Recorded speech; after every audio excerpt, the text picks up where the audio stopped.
want to draw everybody's attention because I don't know how you ended up coming here to this particular training, but I wanted to remind everyone of the main page at the California State Library with all of the information that you could use, but then probably even more importantly, your administrators could use and your curriculum leads at your districts and schools in terms of, okay, what is this and why is this and who's putting it forth. This is the main page at the State Library for the K-12 Online Content Project. And as you can see, we have a ton of different things. This is just a little bit of background about it. Everybody here, if you're here, you probably know why to use these resources. But technically, you're going to have a lot of questions about how does my school get access? Who do I need to talk to? You're going to want to talk to your IT lead as well as your curriculum lead for the district, and that tab will get you more. We do have a template, that HTML code that was created by our friends at Teaching Books that gives text, HTML code text that can be plugged into a website. We'll do a training on this at some point, but what I really wanted to highlight is if you're not yet, please do make sure that you're on the mailing list. It's when you're on this page, it flies in at the bottom, and we'll keep you updated on new trainings, resources, things that are happening in the field, etc. And if you wanted to get to this page easily and you're kind of panicked, from the State Library page, which is just simply library.ca.gov, you scroll down past our big beautiful mural at the State Library up in Sacramento, and please come visit because it's a lovely, amazing building with some fantastic historic resources. When you get past that, you'll see your black and white icons, K-12 online content. And with that, I am going to turn it over. Yes. Before we move over to ProQuest, Jen is going to say one more thing from Britannica. Hi, everyone. For those of you who are here today in the room, I'm going to be giving out certificates of attendance for everyone who signed in this morning. If you are attending remotely and you would like a certificate of attendance, please email me at jkeating@eb.com. jkeating@eb.com. Let me know what your name is, how you want it to appear in the certificate, that you are here today, and I will send you an electronic certificate. That's it. All right. Well, then we will get into the ProQuest section of the day, which you get the whole afternoon with me. So we've got quite a few resources to cover. So let me switch over into my slides here and we will get started. Let me make sure. Okay, good. We're showing the right thing. So through the California State Library, you have access to 7 ProQuest resources. So there's quite a bit of content that we're going to go over today. Now, due to time constraints, even though we have about 2.5 hours together, we can't get super in depth on all of the resources, but I want to introduce you to all of them so that you feel comfortable in the sense of how you can do some initial navigation and knowing what resources are going to work the best for your classroom. So there's a lot of good resources in here, and we'll go through each of them so that you can walk out of this session today really knowing what's going to work in your school, in your environment, with your students. Okay, so the objectives for today is that you're going to walk out of here, like I said, being able to identify which ProQuest resources have the best applications to your classroom. You'll be able to describe the content that's in each collection, search and find content, as well as a plethora of educator resources, and then you'll be able to connect with training materials and ProQuest support.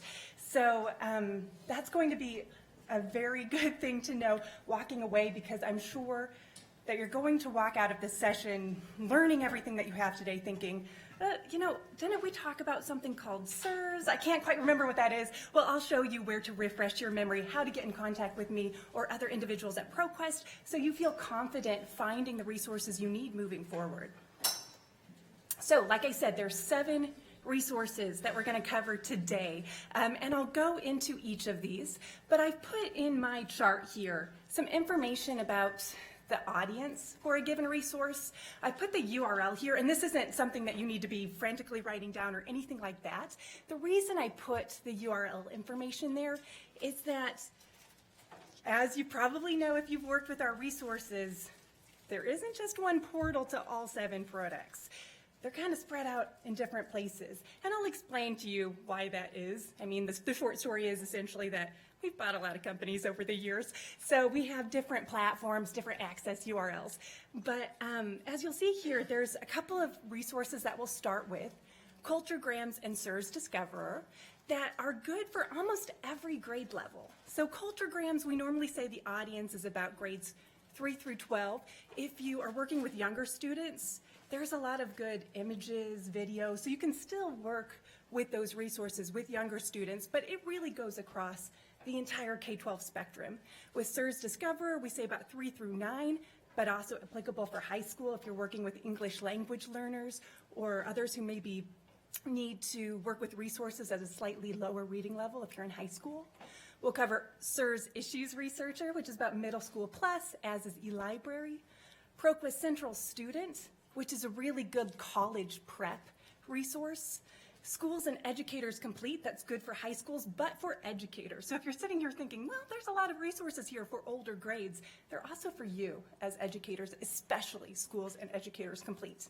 And then we'll end with ProQuest Research Companion, which is a media literacy product that's really for high school students, but again, has really good applications to educators because there's resources in that product that you could use at a myriad of grade levels. So in this chart, you might see that I have a little bit of color coding. I know on the screen it might be a little bit challenging to see, but the SIRS products as well as eLibrary now are on one platform together. So even though there's different access URLs, it's easier to get to those products now. And then when we look at eLibrary, ProQuest Central Student, and Schools and Educators Complete, those can all be accessed in one platform too. So we'll be talking a lot today about access because that's the most important thing, is for you to be able to walk out of here saying, can I access these products? Can I share them with my colleagues? Can I get them to my students? We want you to be able to do that. So we'll talk quite a bit about that. Now with that said, access for today's training is available in a couple different ways. So if you're here on site, you are welcome to use San Diego's DC portal. So if you want to take a moment to get that information down, load it in your browser, that will provide you access to all of our resources today for those who are in the room. If you're watching the webcast, jot down these credentials. I'll just pause here for a moment so that you can do that, because this will allow you to access the resources remotely if you don't know your school's access name and access code. So when you log in off-site, you're going to be prompted for your credentials. If you don't know your schools right now, jot these down. Okay. So with that said, the first place I want to go, okay, let me go back. I know, I always underestimate the amount of time it takes sometimes to copy those things down.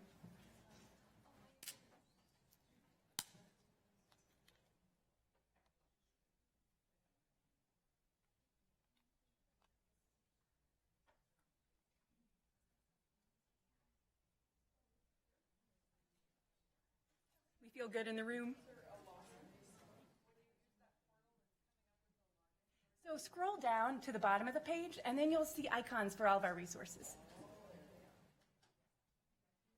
Any questions there? Looks good in the room? Okay. So where I want to start is actually with our LibGuide. And if you walk away from my portion of today's training, you know, with one thing from ProQuest, it's that we have a LibGuide that has a lot of good training resources to help you get familiar with working with our products. Now, it has been recently updated in a way that I hope makes it a little bit easier to use. So let me show you what our LibGuide looks like, what you can find on our LibGuide so that you can start working with these products if you haven't already. And just a show of hands, are there people in the room who haven't used ProQuest products at all? Okay, so we've got quite a few. Okay. So let me switch over into the browser. Okay. And if you go to proquest.libguides.com/California K-12, and I passed out bookmarks that have that URL on it, this is your gateway to learning more about ProQuest products. So on the front of the screen, what we'll see is information like updates and news, and then overviews of all 7 resources that we have. And then we have tabs at the top that will help you get connected with the information you need.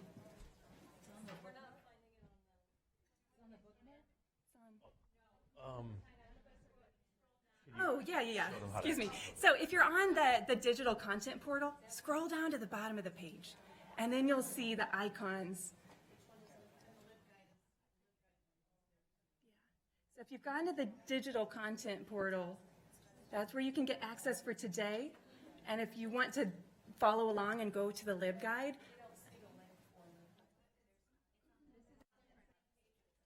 support page. ProQuest support page. okay, gotcha. Okay, yeah, so you can link to the LibGuide directly from that digital content portal.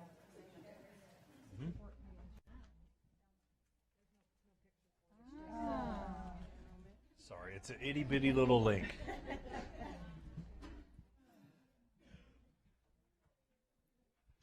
Okay, consensus in the room, we feeling good about being where we need to be? Okay.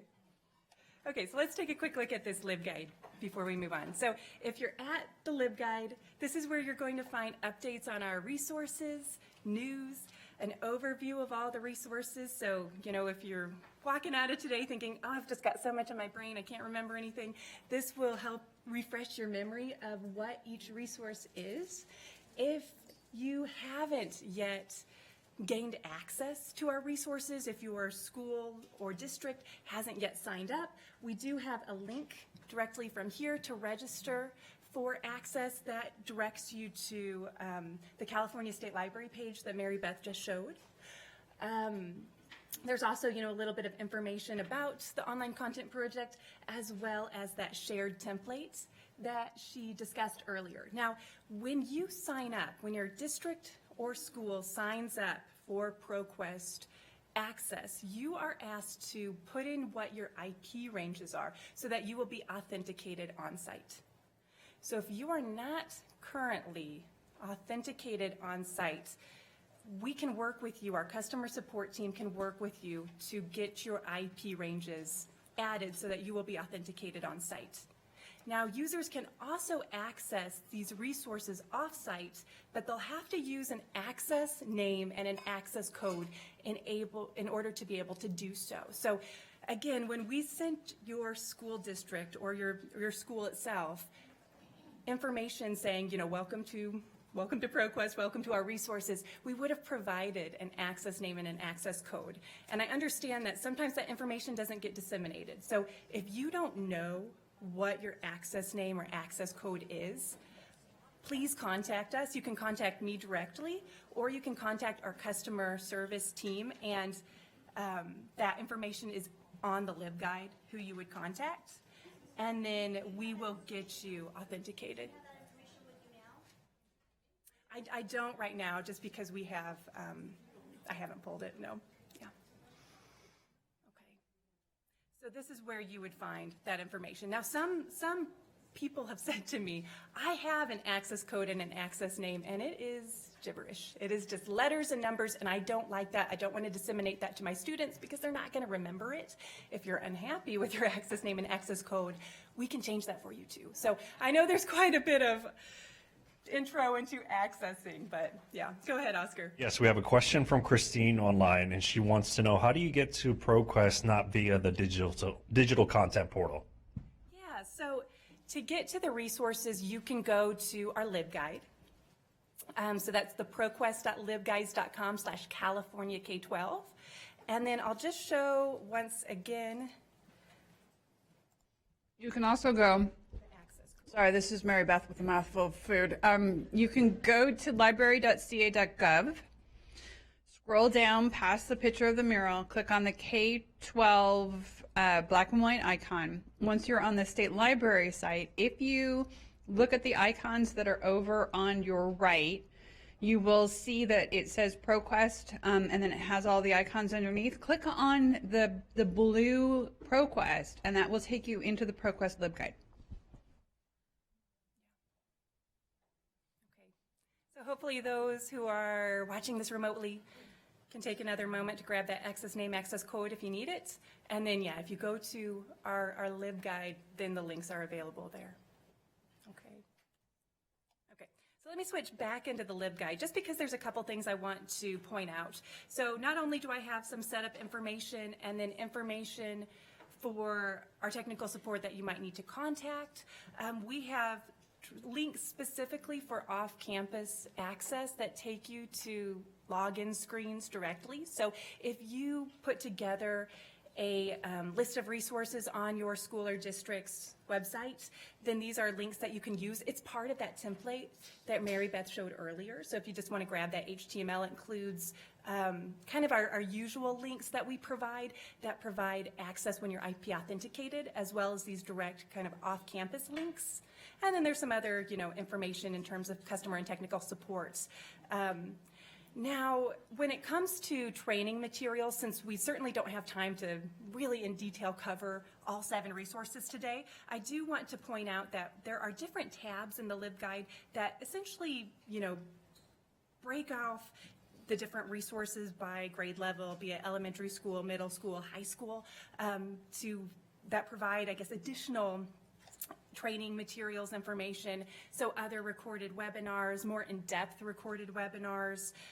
We also have LibGuides for each of these products specifically. So if you're thinking, wow, I really like culturegrams, which we'll look at first, want to learn a little bit more, you can go into a LibGuide that's devoted solely to culturegrams materials. So we do have quite a bit of information that is available to you, because I know looking at ProQuest resources can sometimes be a little overwhelming just because there's so much, they're varied across different platforms.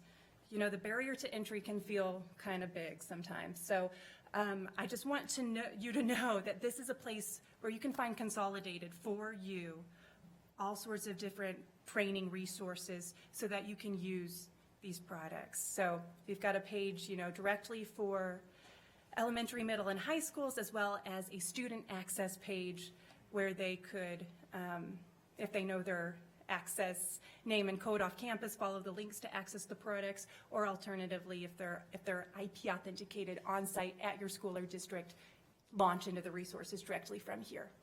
Okay. So that's the starting point there. So now with that said, we're going to get into the products. So what my plan is today, since we have the afternoon together, I am going to present a couple of resources until probably about 1:50. So we'll talk for about an hour, take a break, and then come back and review the remaining resources. Now, there will be time as we go through the resources to play around a little bit so that you can get some hands-on experience. But I know this is going to be a quick ride because we've got a lot to get through. So I hope that this will at least be a good introduction to all the different resources you have. And with that said, let's start with Culturegrams, which is a really, really great resource. So if you haven't used Culturegrams, let me tell you a little bit about what this product is. So what is Culturegrams? It is a resource that promotes diversity and learning about the world's cultures. So it is a resource that contains reports on countries, all U.S. states, and the 13 Canadian provinces and territories that really makes a culture come alive. So it's not just facts and figures. You'll find information like what's the area of a country or what's a country's population. You'll find those kinds of pieces of information. But what Culturegrams really focuses on is what makes a place's culture unique. What are the people there like? What gestures do they use? How do they dress? What's a day in the life of a kid like? It just brings a lot of information together in one place to help you understand what the experience would be if you were to travel to that place. So there are reports and culturegrams that are written by natives who have lived in those countries or residents who have been there for at least 5 years. And then that report is peer-reviewed against other people who've also lived in that country so that we get multiple perspectives when we're pulling in all this information. So one thing I will say about culturegrams is it was actually originally developed by the Church of Latter-day Saints to prepare individuals to go on their missions so that when they went to a new country, they didn't completely stick out. They knew what the culture was like to an extent. So it's a really interesting resource because it prepares students to perhaps visit a country or just learn more about what living in that country might actually be like. Okay, so when you go into culturegrams, you will see 4 different editions or modules. Sometimes I think the word editions can be a little bit confusing because this is the screen that we're seeing on the slide is what you're presented with when you first enter into culturegrams, so that can be a little bit confusing, but there's 4 different editions, and I'll talk about each one. So the first one is the Kids Edition, and that contains information on countries. It has over 185 country reports that teach upper elementary age children about the world around them, and I say upper elementary age because it's written at a lexile between 520 and 1185. So generally we think that's kind of a good range for maybe 3rd through 7th grade. But there's a lot of other diverse resources in there. I mentioned images, media, which you can use for children who maybe aren't even reading at that level.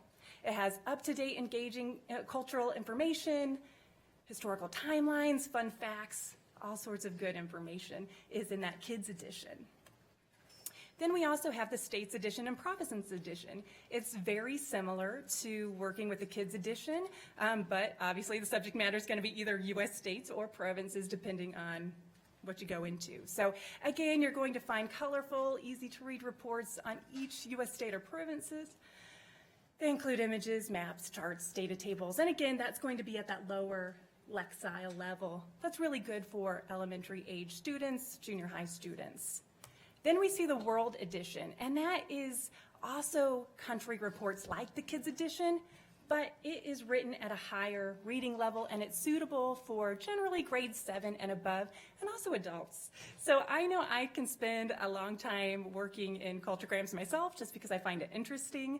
When I speak to public libraries about culturegrams, I don't know where that's coming from. Okay. Okay. For a moment I thought, like, is that me? Okay, yeah, so if you use culturegrams yourself, it can actually be a good tool to prepare you for going and visiting another country.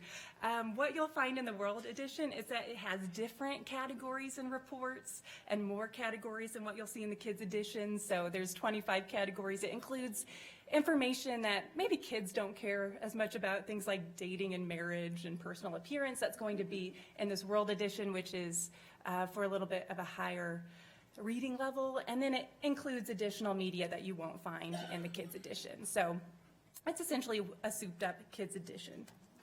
Okay, and then I just have a little brag here. School Library Journal recognized culturegrams as a must-have database. They did that for our SIRS issues researcher as well, so you don't have to take it from me. Other people think culturegrams is pretty cool too. So let's get into the resource itself. Now, if you are at home right now, and you want to access culturegrams, you can go to our LibGuide. If you go into, well, there's a couple places you can get to it, but I think the easiest thing to do is just go into technical support here, go into off-campus access, and click on the culturegrams link. You can add in that access name and access code, and it should have prompted me to get there, but I know I'm already authenticated into it, so it's not going to present me with the login right now. But that is where you will go. If you are here on site and you're at that digital content portal, just scroll down and you'll find culturegrams here and you can get into the database. Okay. Oh, I have a question. I would say that the provinces edition is at the same lexile as the kids' reading level. So we say generally 3rd through 6th, although that's a little bit flexible. Yeah. That's correct, yes. So to repeat the question, in terms of reading level, the kids, states editions, and provinces editions are all at that lower lexile level, which is good for elementary school, and then the world edition is the one that's at a higher reading level. Okay, so let's get into the kids edition first. So when you go into culturegrams, regardless of which edition you're in, you're going to be presented with a map. So we like to say at ProQuest that culturegrams is on a guided research interface. And what that means is that it is clickable, browsable. You don't have to hit the search box at all, which is in the upper right-hand corner of the screen, if you don't want to, if your students aren't ready for that. They don't need to have searching skills. They don't even need to search for a specific country. They can just browse. So regardless of which edition you go into, you're going to see a map of the territory or, world here, whatever it is that you might be in. Okay, so as I scroll down, you can see that each continent is broken out, so I could click in on there and just see a list of all of the countries for which we have reports. Otherwise, I can click on the map itself, and it will then give me a more narrow, focused map, where then I can do some additional, choose my country directly from here or scroll down and choose whatever country I'm interested in. So I'm going to go into Japan here.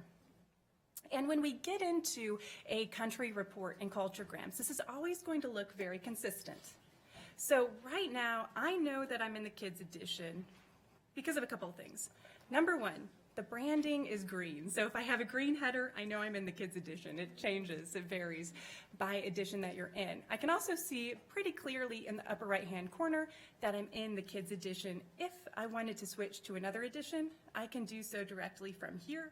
Or alternatively, I can click on the culturegrams icon in the upper left-hand corner, and that will take me back to the home screen where I can choose a different edition as well. Now, as we look at our country reports, there's quite a bit going on the screen because we have, a header menu, we have a menu on the left side of the page, and we have a menu on the right side of the page. So I'm going to go through this fairly methodically. We're going to look at the options on the left side of the screen first, and then we'll move to the different menu bars. So when I look at a country report in culturegrams, it first starts off with a Did You Know section with just fun facts that make a country come alive for a student. So again, we're in the kids edition, so this is used to spark conversation or imagination with younger children. Just little information like the kimonos, the traditional clothing of Japan, karaoke singing is a favorite way to spend free time, and so forth. So you'll see information like that for each country. Now, as I continue scrolling down, you'll see a flag for each country. You'll also see an infographic. So one of the things that's just really great about culturegrams is that it includes a lot of media.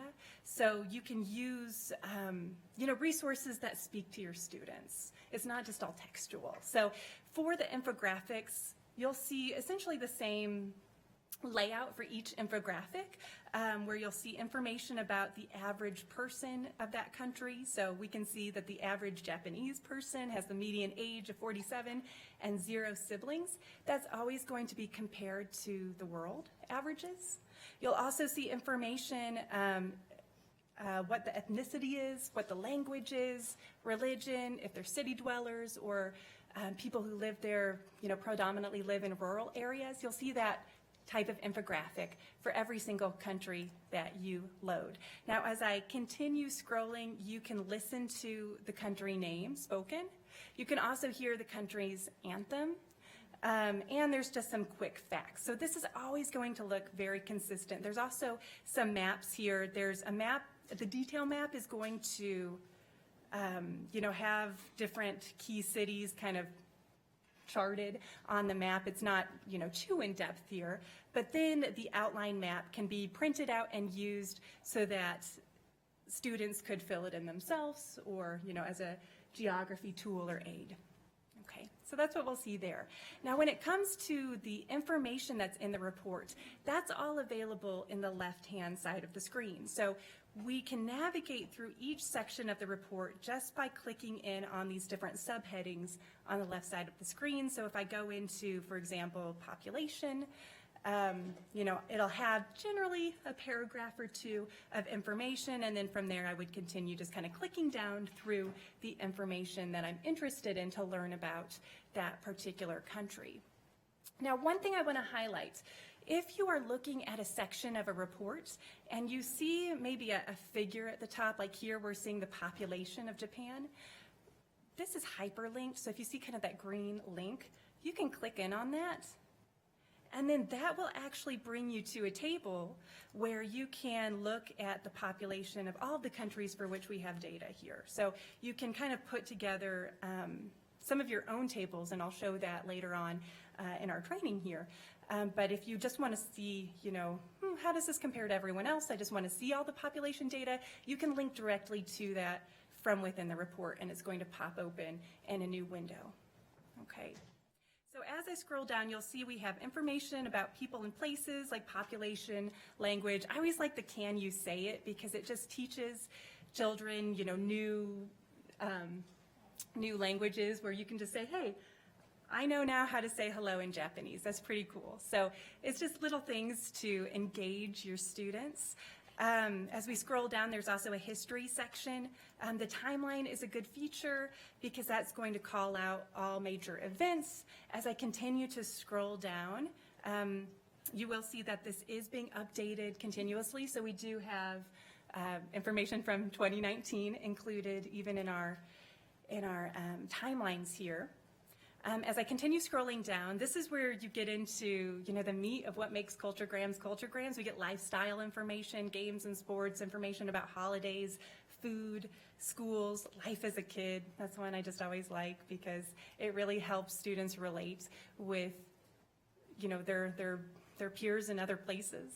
And then as I continue scrolling, you'll see society information and then culture, facts, and contacts. A question I sometimes get is what's the contact here? And it's just the tourism board, generally speaking, for a given country. So that's what you're going to see. But as we navigate through, different reports for different countries, you're going to see consistent information. So from here, if I was thinking, okay, I've learned now about Japan, I want to find another country that I'm interested in, a couple different ways that we can get back to that. One would be going to the breadcrumbs at the top of the screen. So I could just navigate back to Asia and choose another Asian country.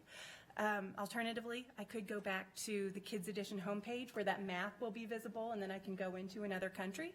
Or I can click in on this drop down and I can go back into a region or I can choose a new country directly from here. So if I choose a new country, again, we're going to see very consistent information, the did you know, flag, infographic, being able to listen to the anthems, quick facts, maps, and so forth. And you're going to see the same subheadings as we are looking at the left-hand side of the screen as you go through the reports. Okay, any questions? Yes? Oh. So say the student is still working on Japan, and so they want to build their report. Is there a way to build the report on this program? Because I see on the right it says full report, print, PDF. You can download or print the PDF. There wouldn't be a way for them to necessarily put together their own original content by pulling from different reports and then exporting that. But yes, you certainly can export the report itself, or you can save it to Google Drive or your Google Classroom. Yeah. Any other questions? Okay. So let's look then at some of those options that we have on the right side of the screen. So one thing I'll point out here is at the top of the page, regardless of where we're in culturegrams, you do have the ability to translate to other languages, so that remains, and then you can listen to the page as well. So if you need to have the page read to you, it's great for English language learners, then that is a feature here in culturegrams as well. Now on the right-hand side, we have some additional options, like I just mentioned, saving to Google Drive or adding to a Google Classroom. That's going to take the entirety of the report and add it to your Google Drive. We do have a link directly into the World version. So if I am looking at this information and maybe I'm in junior high and I think, you know, this is great, but I read at a higher level than this, or, you know, you find that it's more appropriate for your students to go into the World Edition, then they can link to it directly from here. So you can kind of toggle back and forth, since both the Kids Edition and World Edition have country reports. And I'll just toggle back into the Kids Edition. The options we have here are being able to print that PDF, viewing the full report as, you know, kind of a printout instead of having to toggle through each section. You can also email the reports. And then there is a gateway to more features. So there's photo galleries, slideshows, interviews, information about famous people. There's also recipes. So there's at least, you know, 3 recipes for each country that we'll have in Culturegram, so that's kind of fun. And then there's a section here for tools, working with graphs and tables. There's also a world time calculator or a distance calculator. Now you can do those things so easily in Google.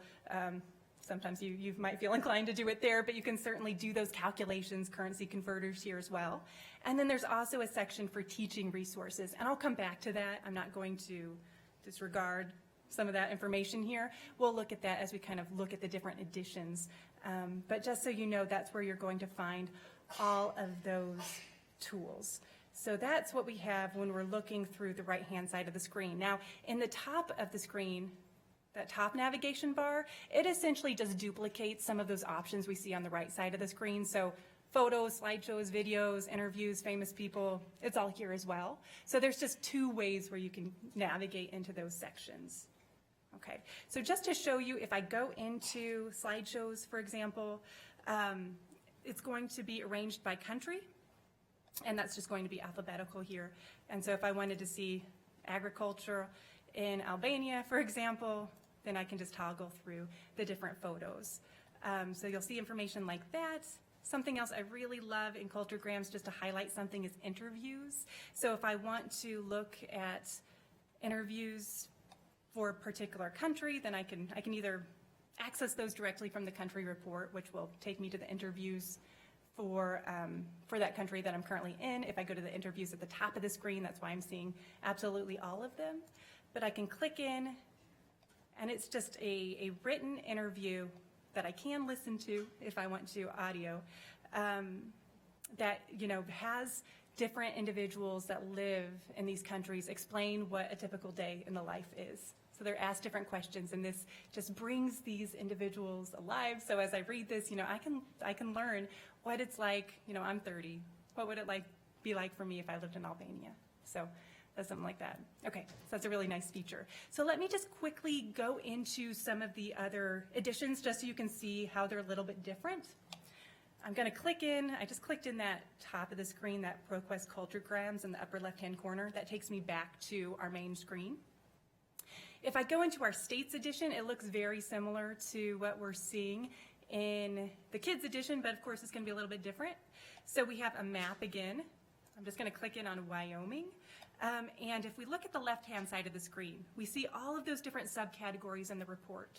So the navigation is the same. The data, of course, is going to be a little bit different because the information we would collect for a state is going to be different than what we collect for a country.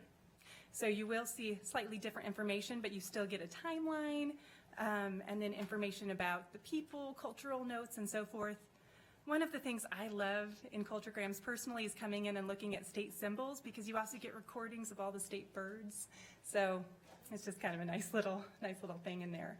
If we look at the right side of the screen, you'll notice that we don't have that full list of options. So we don't see, I guess, a whole right-hand side navigation bar like we did in the Kids edition. It's essentially condensed. You can still save the report to Google Drive, add it to Google Classroom, and then if you go into report options, you can print, you know, view the report, email it, and so forth. You still have those options, but we don't list access to go directly into images and interviews because we don't have as much of that material for the states and provinces editions. So it's just a little bit more condensed here. Okay, so that is what we'll see in the states edition. Again, switching into the provinces edition, it's going to look really similar. You're going to see essentially the same layout to help students navigate those. It's going to be consistent. Now, one thing I will show you is I'm going to toggle into the World Edition because that is different from the others in just a couple of ways. Again, the navigation is going to feel very consistent. So if you've used the Kids Edition, you can use the World Edition, and it's not, it's not a big jump there. So if I, again, toggle in, I can just click on the map, choose a given country. We're again going to see did you know pieces of information, but those are going to be facts that might appeal to a higher reading level, an older individual. When we look at the left-hand navigation, you're going to find more information about the people, like personal appearance, general attitudes, gestures, visiting, eating. You really get more of that day-to-day information than I think you find in the Kids Edition. Again, just looking at this main screen, you still see the same infographics. You can still listen to the anthem. You can still hear the names spoken to you, see the flag, but you will get more country data. So if you need to pull that information, that's going to be available here as well. And you'll see that, again, we have hyperlinked information in here. So if I click in on capital, that's going to take me to a listing of all of the countries for which I have information in Culturegrams, and it's going to list the capitals of all those countries. I can't export this if I want. I could put it into a printable report format. That just opens it in a new pop-up window so that I can print it out and it's a little bit cleaner. Alternatively, I can download that as a CSV file if that's of interest to me. I do also, from this screen, have the ability to build my own comparison tables or graphs. You can do that in the kids version as well. So if I want to, build my own table just looking at specific countries, maybe I just want to look only at, let's say, countries in Central Africa, then I could choose a region, or maybe I want two. I can hit Shift on my keyboard and actually it's Control on my keyboard and select multiple either countries or regions, and then I could choose the categories for which I want to build a table. So maybe I want capitals, but also population. Then I can create my own comparison tables, and then I could either print those out or I could download those. So you can create your own comparison information either as a table or essentially a bar graph, depending on what might fit your needs. Okay.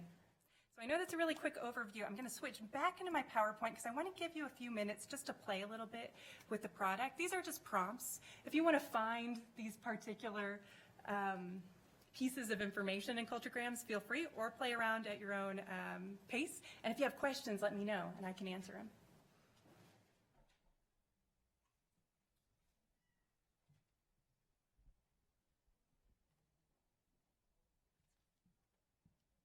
Question right here. Do you have the capability to compare two different states or two different countries' timelines of things that are happening in the different parts of the world? I don't believe that is information that's stored in that comparison graph activity, so not directly. You would have to export each, essentially, unfortunately, we don't get that granular.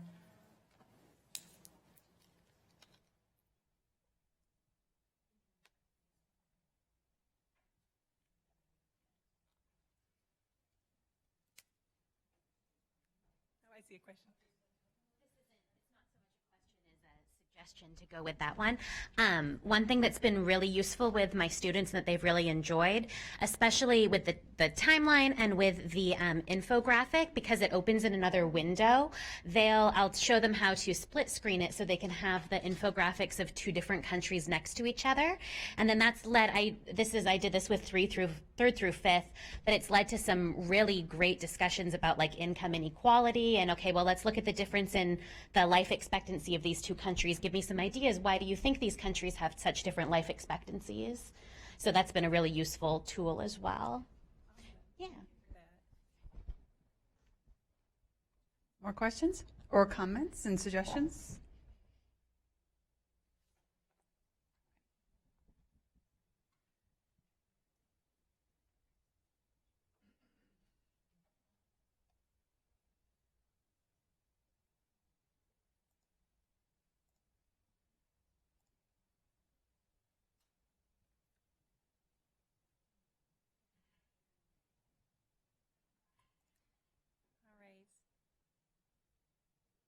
don't want to cut off your time searching the products themselves, but I know we've also got a lot to cover, so maybe I'll get into our next piece of information here, if we're all good for that. I know after lunch it's always a challenge to learn about all these things. Okay, so let's talk a little bit about SIRS.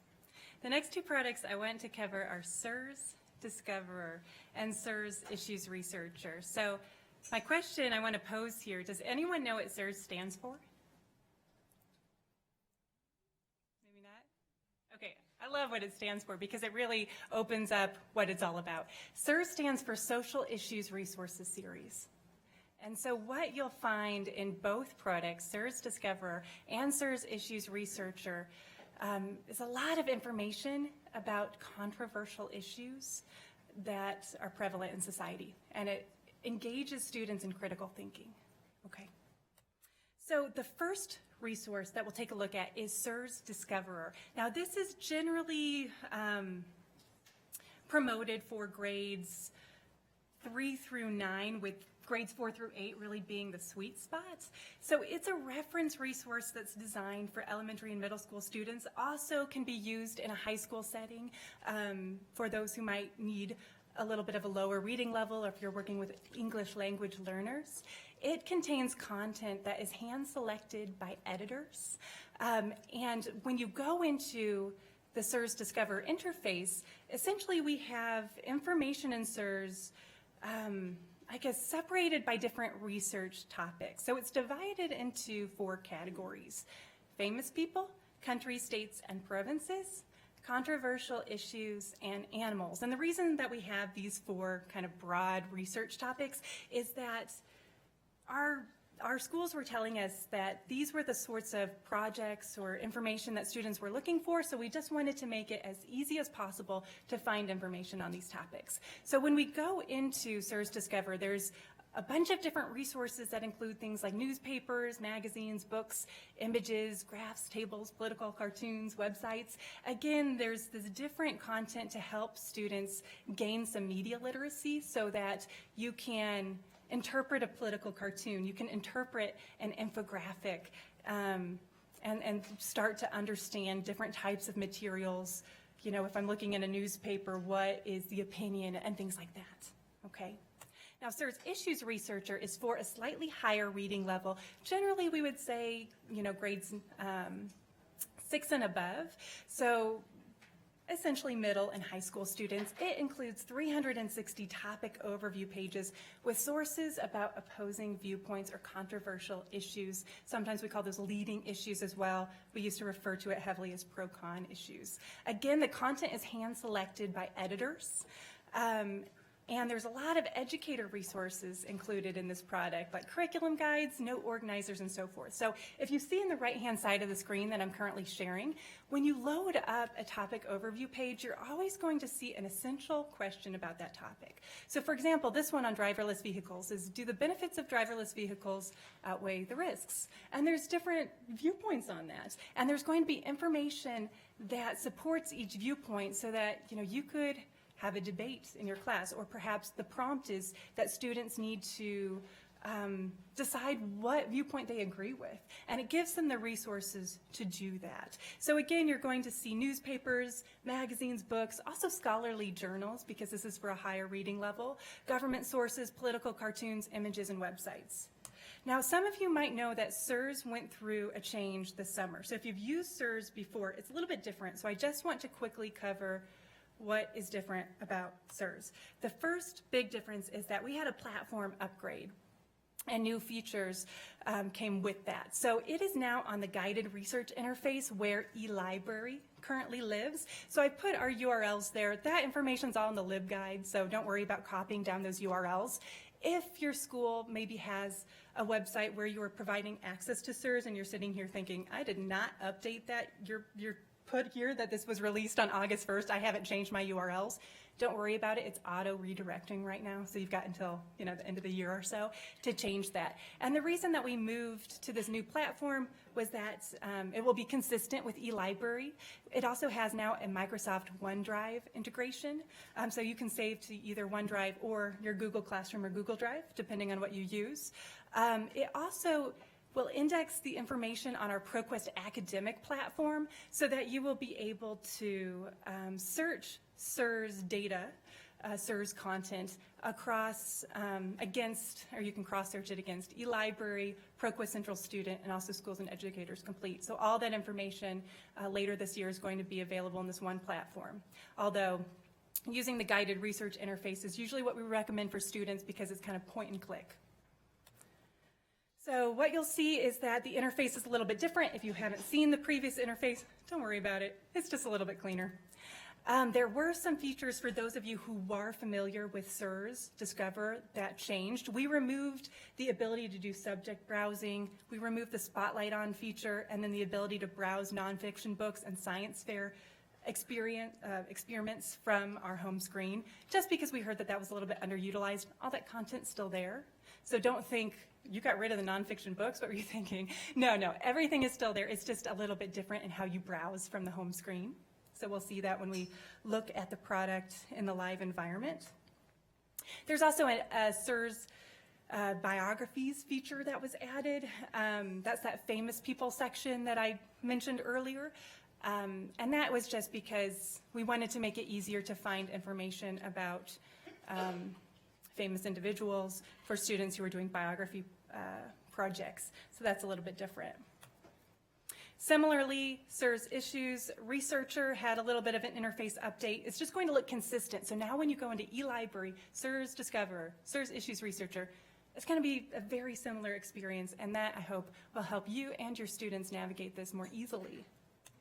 A couple of features were again removed in terms of being able to browse from the home screen in SIRS Issues Researcher, that Spotlight On, that recently added articles. We just got feedback that that was underutilized, so we removed it, but again, no content was removed.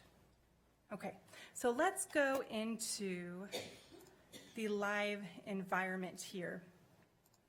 Again, depending on where you are, you might be at your at the digital content portal here, and you can go into either, let's go to SIRS Discover first. Otherwise, if you're at home, go back to our LibGuide. Easiest place to find all those URLs is technical support, and you can access SIRS Discover from here. One thing I'll also mention is that now that SIRS is on the same platform as eLibrary, when you are IP authenticated, you can actually go just to explore.proquest.com. And you'll now see all three products side by side, and hopefully that will make things a little bit easier as you navigate access. Okay, so let's get into SIRS Discover just so we can see what that looks like. Okay, so what we'll see is that in the center of the screen we do have a search box, so if you have a topic that your students are working on, they can certainly just go ahead and search for that. But the whole idea with the guided research interface is that if students maybe have a little bit of an open-ended project that they're working on, or perhaps they have something like, oh, you know, find biographical details about a person, you know, give me information about animals, there's ways to just navigate directly to those research topics. So at the top of the screen, you'll see some trending topics here. Most of these are controversial issues that we see trending here, like vaping, bowling, cell phones in schools. You can kind of scroll through it. You'll see not all of these are controversial issues. We also have the Red Wolf research topic and Michael Jordan. Those are going to essentially circulate based on what your users are clicking on. Below that, you'll find editors' picks, and that essentially is to combat that feedback loop. So we'll update those about monthly with different research topics, just so you don't see the same things on the screen 100% of the time, essentially. And then if I continue scrolling, you can dive into those 4 different research topic sections, if you will: famous peoples, countries, states, and provinces, controversial issues, and animals, and go directly from there. If I scroll back up to the top of the screen and I look in my upper left-hand corner, you'll see this research topics drop-down. Again, you see those 4 different areas where students can begin their research. So if I'm working on an assignment about animals and I go into our animals page, you will see subcategorization. So regardless what kind of research topic, I guess which area you choose, you'll always see subcategories listed here. And then you can sort the research topics either by trending, last updated, or A to Z. And as you scroll down, it kind of has an infinite scroll feature so that it continues to load more research topics as you go. So if I click into a specific animal, just to show you what an animals page looks like, you always get usually a short paragraph introducing either the research topic, be it a controversial issue or an animal or a country, all at the top of the screen. You will see in every single research topic use this document section where you can save to the cloud, be that Google Drive or OneDrive. You can also cite the materials from this screen, print or email them, and that's consistent across all of our research topics. You'll see images, and then for animals here we see key facts. So we can see, behavioral information, locations. We know barn owls are all over the world except Antarctica. And as we continue scrolling, you would see a little bit more information. And then you're finally left with this, kind of search icon where you can find more sources for barn owl. So if I haven't found what I'm looking for, it will do a subject search for me. So as a student, again, I don't have to do any typing. I am just navigating through this guided research interface, and it will do the search for me. The first hit is always going to be that research topic. So if you see this other sources, this is just that research topic page we were just on. And then you'll see other materials here. We just have magazine articles that are coming up with information about a barn owl. Now, if I click in on a given article, what you'll see is that every article is tagged with a Lexile score so that you know kind of what age level it's appropriate for. You also get those translate and text-to-speech features that we were seeing in Culturegrams. So that's consistent across all of our guided research products that we're looking at today.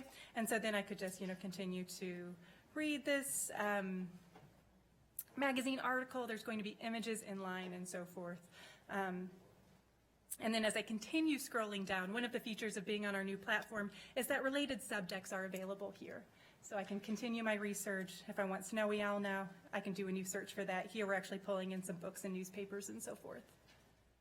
Okay, so that's what that's going to look like. Now I want to show you another research topic. This time, let's go into famous people, since that's a little bit new for those of you who have previously used SIRS Discoverer. So if I go into famous people, again, we have different subtopics. This is all consistent, how this looks, where I could say, okay, I'm actually interested in human and civil rights leaders. And then I have this sorted by trending right now, but I could certainly sort by last updated or A to Z and find information that way. So I'll go into Coretta Scott King here. We'll find some biographical information. Usually the summary is just about 2 paragraphs here. And we have biography for beginners information, scholastic materials where they can continue their research here and learning about these individuals. And again, you're going to see that launch into a search and a timeline. So that's what you'll see consistently across all of these famous people page. Okay. And then another thing I'll show here is just controversial issues, because this is going to kind of lead us into SIRS Issues Researcher. So the controversial issues will bring up something and then propose an essential question. So this is very similar to what we see in SIRS Issues Researcher, but it's at a lower grade level. So cell phones in schools, for example. There is an article that's chosen to kind of introduce the topic at the top. There are terms to know, and then there's a question, should cell phones be allowed in schools, with different viewpoints here. One says, oh, it could be useful. Others say they have no place in the classroom. And then there's different resources that align with that viewpoint. Now, one thing I like about both SIRS Discoverer and SIRS Issues Researcher is that we don't categorize all of our resources as, belonging to a certain viewpoint. So we maybe have 2 or 3 resources here, articles that, support a given viewpoint, but then it's up to students to continue their research and do the critical thinking themselves and identify, if I'm reading this, does it support one of these viewpoints? Is it a viewpoint that's not discussed here? Because there's not just 2 viewpoints for given questions ever. There's a lot of things to consider. So it's a good way to start developing those critical thinking skills. So Again, you will see more viewpoints because there aren't just two. And then there's critical thinking questions to work within a classroom setting. So those can be used to start discussion, or alternatively, you could, have that be some sort of a take-home activity or personal activity where they reflect on this, do some of their own research to help understand, the different viewpoints that are being presented, maybe what they agree with, and so forth. So that's what that's going to look like. We'll also see, depending on the topic, maybe some visual literacy here. So either political cartoons, sometimes infographics as well. And then again, you can do a search for cell phones in schools. Okay. Now, when it comes to searching, this is just essentially a keyword search. There is an advanced search feature, so if I click in on that, you can look for specific source types. You can do a little bit of sorting by publication date, or you can look for just specific Lexile scores if you want. So it's not that complex. When we get into the ProQuest academic platform, which this information will be indexed on later this year, you can do a lot more complex searching.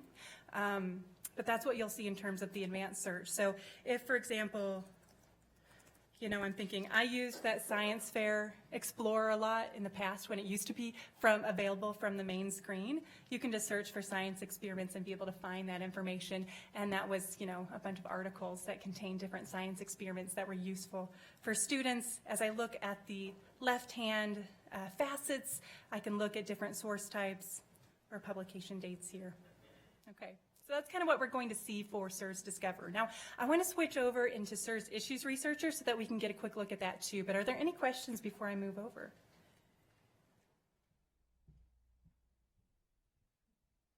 Okay. I don't see any questions. So let's switch over into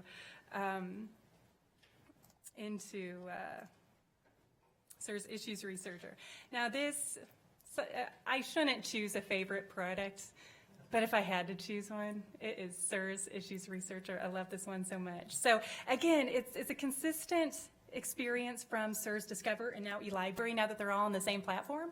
So if I look at the main screen of SIRS Issues Researcher, we'll see trending topics, and then that's followed by editor's pick. And then we also have kind of a different area browse, and that is similar to what the platform used to look like. So if you were familiar with the old SIRS Issues Researcher, you could choose a broad topic and kind of navigate down to different leading issues that are of interest. So again, as I scroll back up, similar experience, leading issues are available in the top-hand navigation bar, and so I could get directly into, let's say, communication and technology directly from here, and then I could go into a different subtopic of my interest. Again, I can sort by trending, last updated, A to Z, and so forth. So let's see here.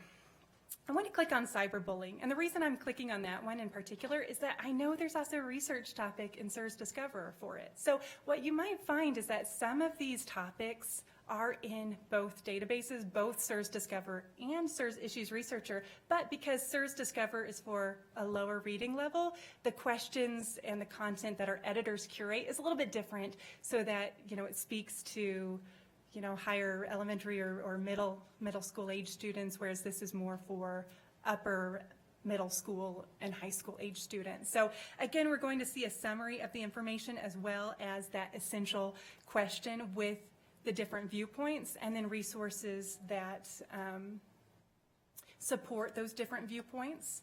As we continue scrolling, what you'll find in SIRS Issues Researcher there are a lot of good supplemental educator resources that are available here. So for example, directly from this research topic, you could launch into our research guide for the critical thinker, which is either a PDF or a Microsoft Word document that you can download. And I'm just going to open this real quickly so you can see what it is.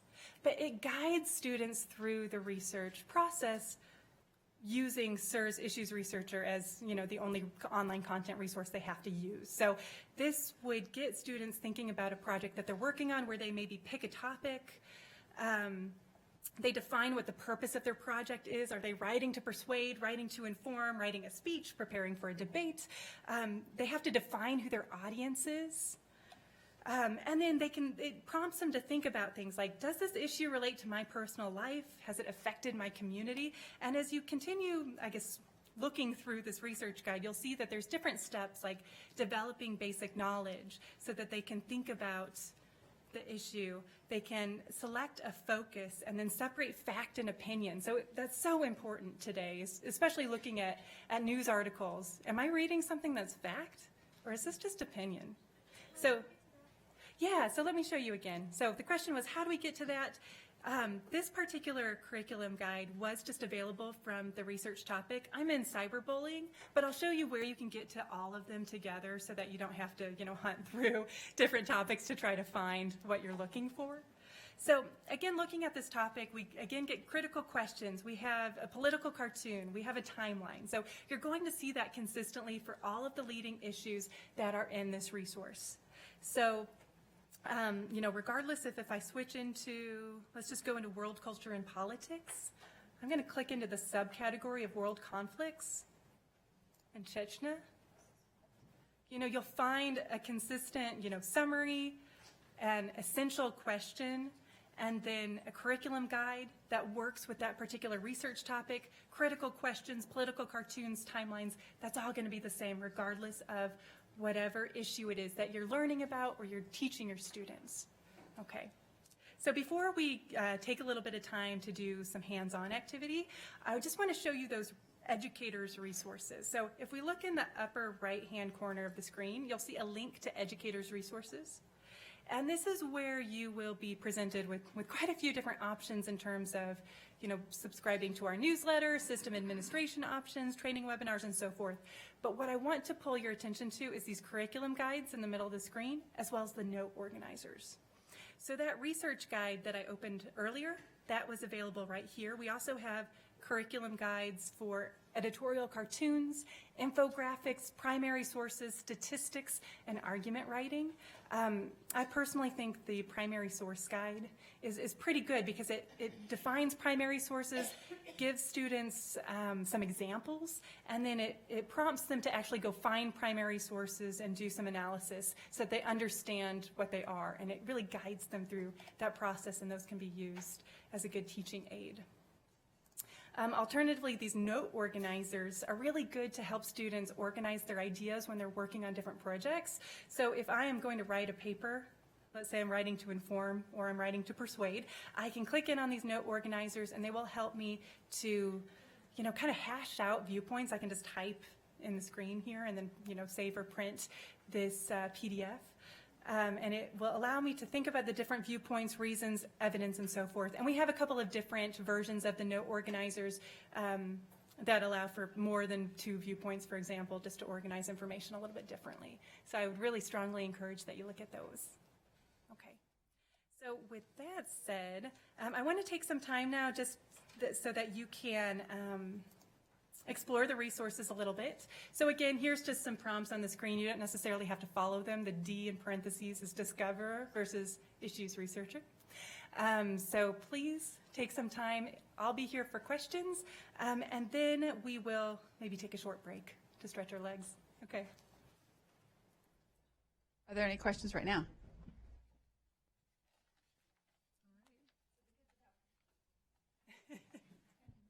We got folks at home.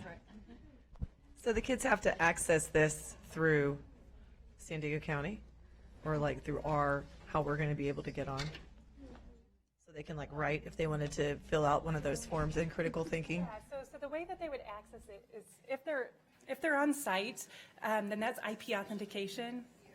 Otherwise, your school or district would have an access name and an access code that can be used for off-site campus or off-site access. So if you don't have that information, then you'll want to get in contact with customer support, and we can provide that to you. Yeah, what's good to know about access for ProQuest is that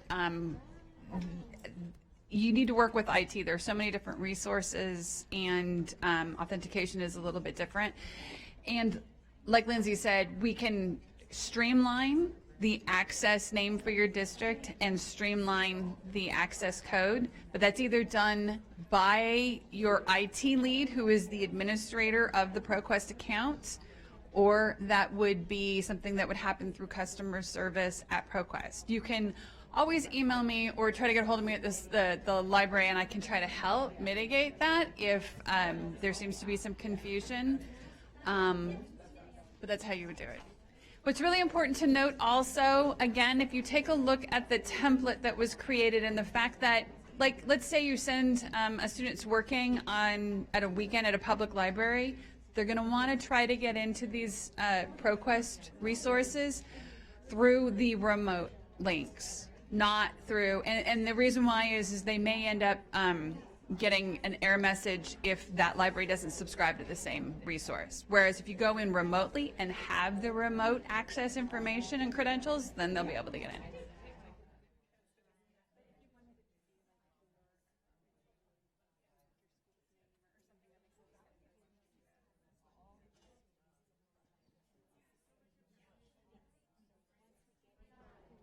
So we're going to do a little bit of working independently and take about a 10-minute break.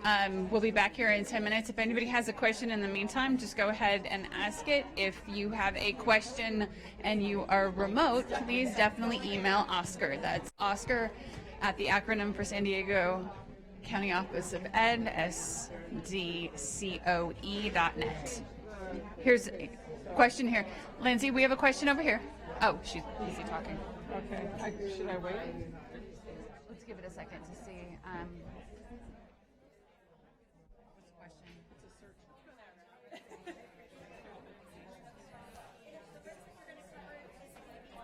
Upper grades for secondary.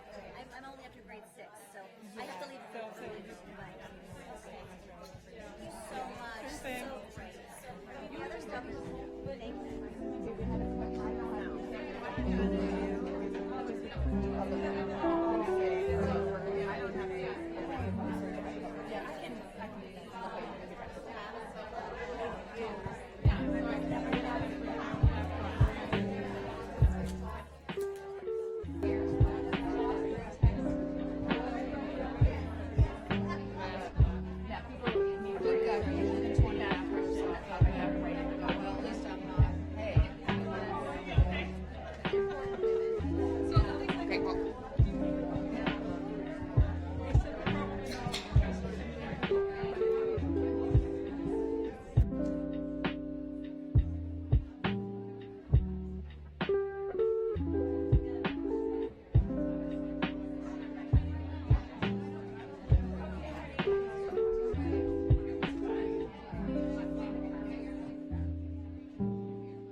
right, we'll give you all about a minute to grab what's left of the cookies, cup of coffee, chips. While we're getting back to our seats, does anybody need the bookmarks from ProQuest? Which has the direct URL to the LibGuide that could be helpful for some Feel free of your to take as students. many bookmarks as you might want and share them with your colleagues, because we've got a bunch. I'll take a bunch back.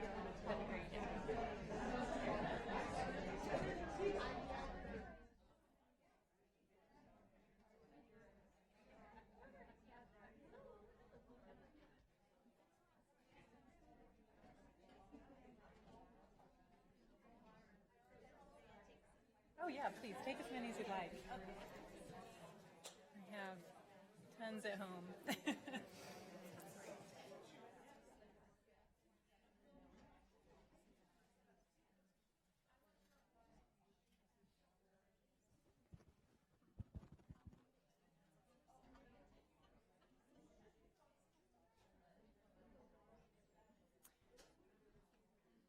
Okay.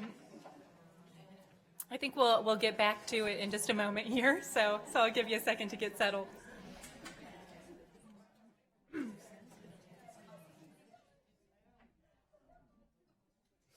Okay, so over the break, Mary Beth let me know that there was an additional question that kind of relates to SIRS functionality that maybe might not be so straightforward, or functionality that you had with the old version SIRS versus the new one, and that's the ability to search by publication.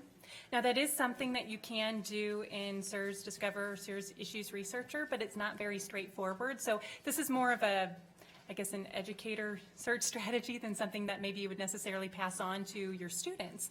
But if I want to search for a publication in SIRS Discover, using this guided research interface, the way I could do that is by using pub and then putting whatever that publication is in parentheses.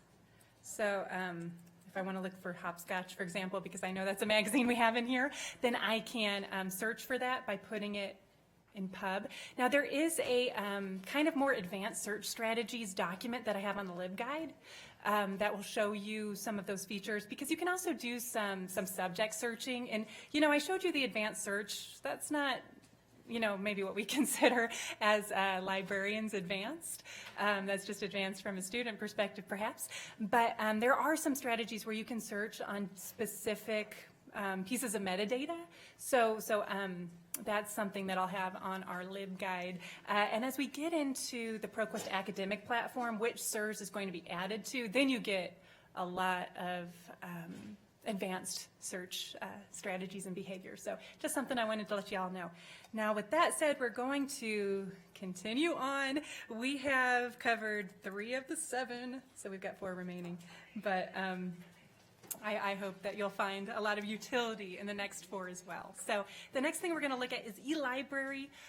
That really follows what we were seeing with SIRS Discover and SIRS Issues Researcher, because it's on that same guided research interface. Now, the thing with eLibrary is that it's one of the largest collections of periodical and digital media supporting novice researchers. So sometimes I like to say that when you are searching SIRS Discover or SIRS Issues Researcher, you're kind of fishing in a pond. Those are resources that are hand-selected by editors that make this really safe researching experience for students. Searching eLibrary can be a little bit more like searching in an ocean, because there's way more volume. There's a lot more information coming in.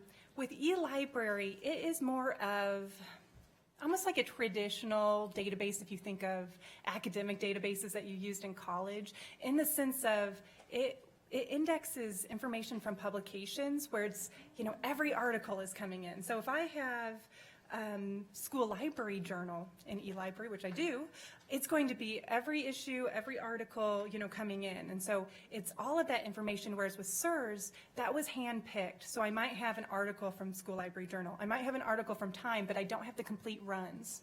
Here, we're going to see complete runs. Okay. So it includes, you know, 2,000 plus full-text magazines, newspapers, books, media. It's easy to browse research topics again. So there's really 2 ways to get into eLibrary. You can go through this guided research interface, which is what we're going to look at, but you can also search against it on the ProQuest academic platform. which we'll discuss just a little bit later in this remaining hour and change that we have together.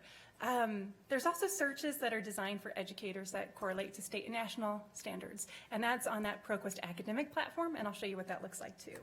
So, research topics. So when we go into the guided interface, like the SIRS interfaces that we were just looking at, you will find information, I guess kind of just, what's the word I'm looking for? Put in different boxes for different research topics. So these are curated topics, central places to start research. It's, again, similar to that SIRS experience, but in SIRS, you know, we're seeing a lot of controversial issues, leading issues. This isn't issues-based, really. It's just a lot of different research topics that might be useful for students who are working grade 6 and above, generally speaking, is what we say for eLibrary. So you can browse by subject. You can also browse by common assignments. So for example, looking at the screen here, we have the research topic for augmented reality or AR. And again, the layout looks really similar to SIRS, but it's just going to have good resources to get you started working with that topic, so then you can continue your research and find other relevant sources, because this database is quite large. There's also like predefined searches that fit in with different curriculum standards. They're kind of called topic paths. When we see that, I'll show you that in the live interface.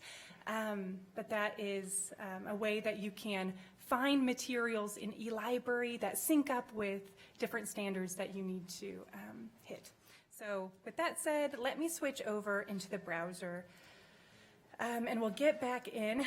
So again, if you're looking at this remotely, go back into your LibGuides page and you can access eLibrary from there. You can actually click on that resource link from the home page or go into technical support and use that off-campus access page that's going to take us to the guided research interface. Alternatively, I'm going to go through our digital content portal and go to eLibrary Guided Research to start. Oh, and that actually took me to the other interface. Let me see if I can get into the one I want. I might go. Oh, it did? Oh, that's great news. So it works if you go in from the LibGuide. Actually, you know what? From here, this isn't even a problem. I don't know why I'm acting like it is one. If you click in on this link, it's going to take you, this is the ProQuest academic platform. But if I scroll down there, you can just link to the guided research interface from the description. So let's go there together first if you're following along or if you need to load it up. Okay. Get into that eLibrary page. All right, so again, we are seeing a very consistent experience against the SIRS products where we have trending topics for research topics at the top. As I scroll down, again, we're going to see those editors picks, and then there's also information or I guess different categories here if you need help choosing a topic. So those are broken down into common assignments. We've got famous people, controversial issues, careers, historical events, countries, environmental issues, but also just subjects if you want to drill down into performing visual arts, history, and so forth here, you can certainly do so. So if I am a student and I'm just browsing for a topic, this is a way I can start. But with eLibrary, this is kind of where we start getting into doing some searching with the search box as opposed to necessarily just choosing a topic. So I'll get more into searching as we get into these remaining resources that we have yet to discuss. So as a browse, just to show you what the research topic looks like, I'm just going to go into social and political sciences just so we can choose something that might be of interest. I'll click in on Martin Luther King Jr. So here, our editors have put together these research topic pages just as a good place to start your research. So this is going to be at a little higher reading level for eLibrary. We usually say grade 6 above, which I believe I said. As we look at the research topic, again, it's very consistent to what we see in SIRS. You can save this research topic to the cloud, be it Google Drive or OneDrive, whatever works for you. You can cite it, you can print it, email it, and so forth. There is going to be, instead of editor-written materials, there's going to be just an article that is flagged to introduce the topic. So here, if I click in more on this Martin Luther King Jr., it's going to take me to this article from the book American Social Leaders. So it takes me into a resource as opposed to it being something that was written by our editors, which is what you see in SIRS.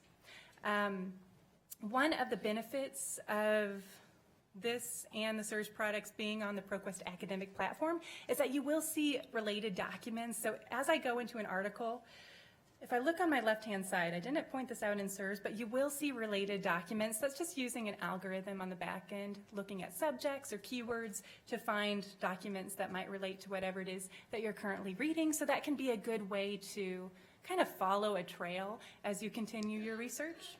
So that's what we see here. We do continue to see, the translate feature, the text-to-speech features, all of that remains, it's still here.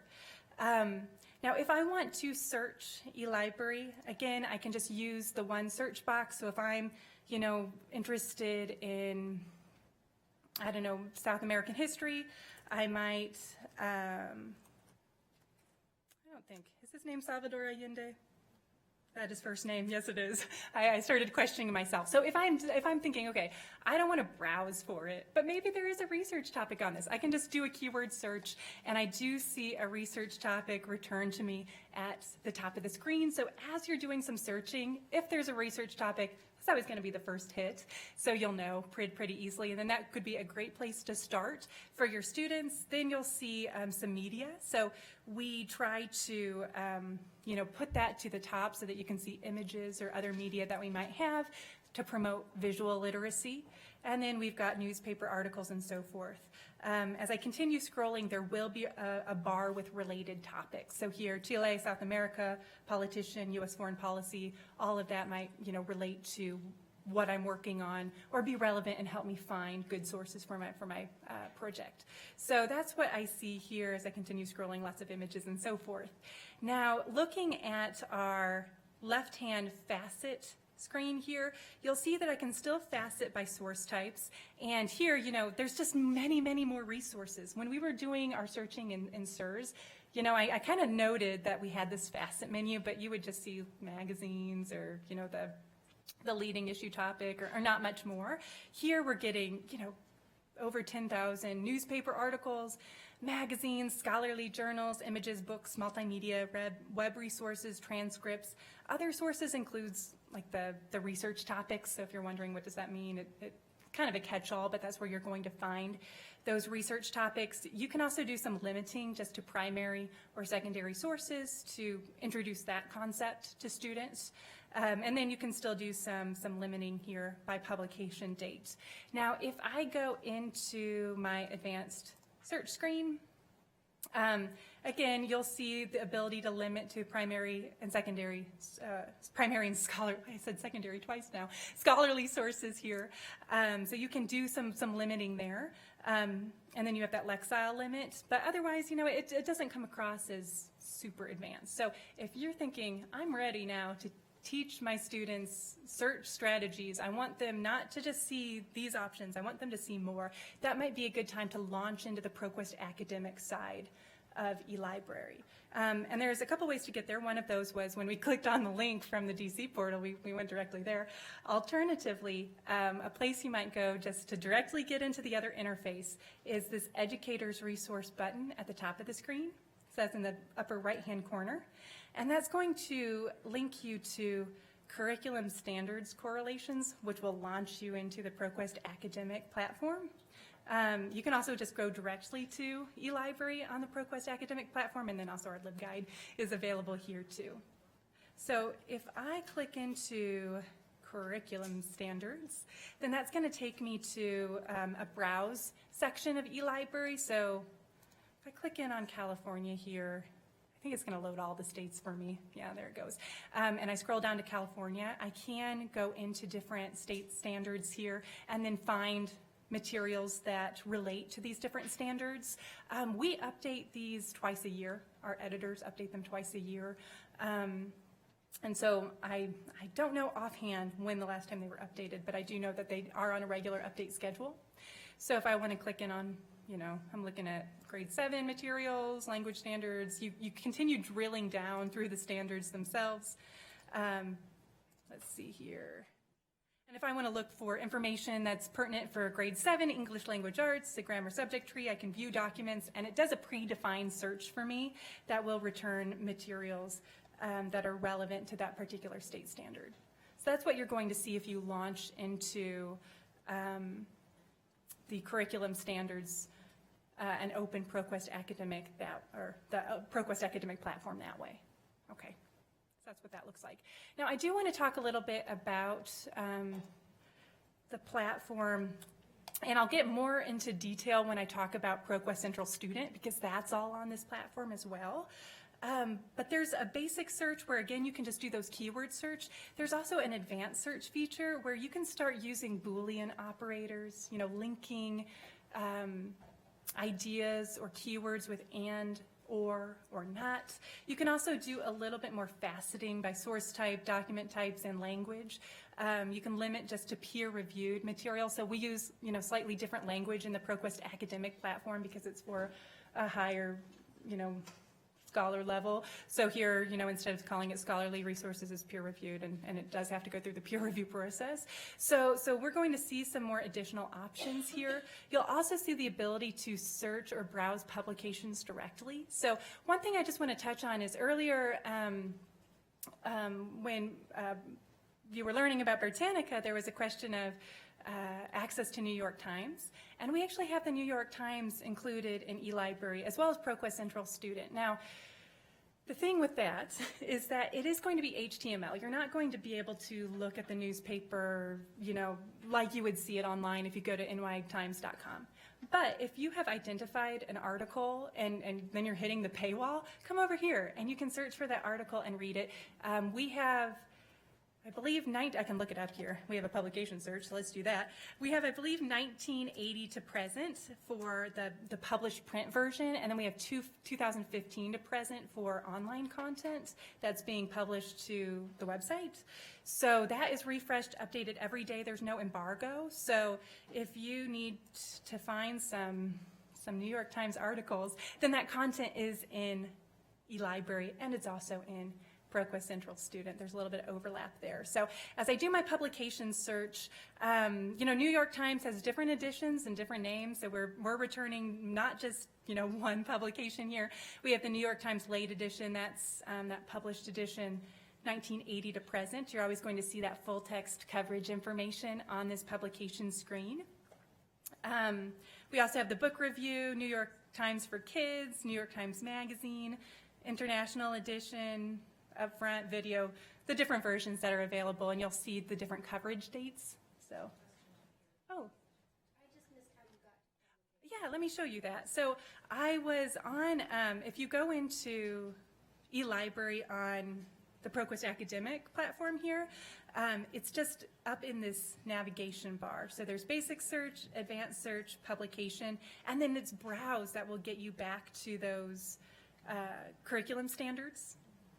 So that's how you would get back there if you're starting from the academic platform, as opposed to being in the guided research interface where you're, you know, clicking into the curriculum standards directly. Yeah. So that is what we will see there.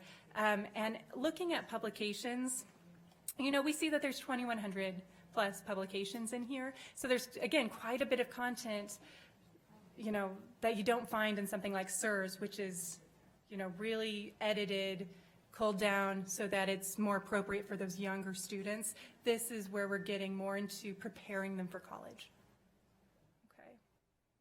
Okay, so we're definitely going to talk more about searching on this platform, but we're not going to do it right now. So we're going to switch into a couple of our other products that are also live in similar platforms or on this platform, and we'll talk about it all together, but know that it applies to eLibrary too. So let me switch back into my PowerPoint so we can keep on keeping on, and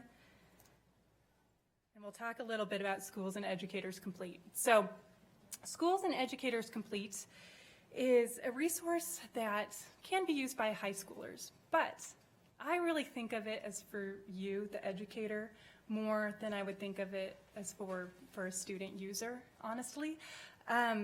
It contains over 13,000 titles. And it has unlimited multi-user access. So if any of you have used our eBook Central products before, and maybe you haven't, and if you haven't, just disregard what I'm going to say. But we sometimes sell different packages where, only one person can use a book at a given time, or 3 people can, or, something along those lines. This is unlimited multi-user. You could have like a classroom of students open the same book at the same time. It's not going to matter. You and your colleague can read a book at the same time. You can both have access to it, check it out. It's not going to be tied up, so to speak. There's a wealth of information about professional development, training resources. It includes ebooks from publishers like ALA Editions, ASCD, Classroom Complete, National Science Teacher Association. Now this one, before we kind of get into it, this one can be a little bit challenging access-wise. And the reason for that is that you will have your own URL for district or your school's access.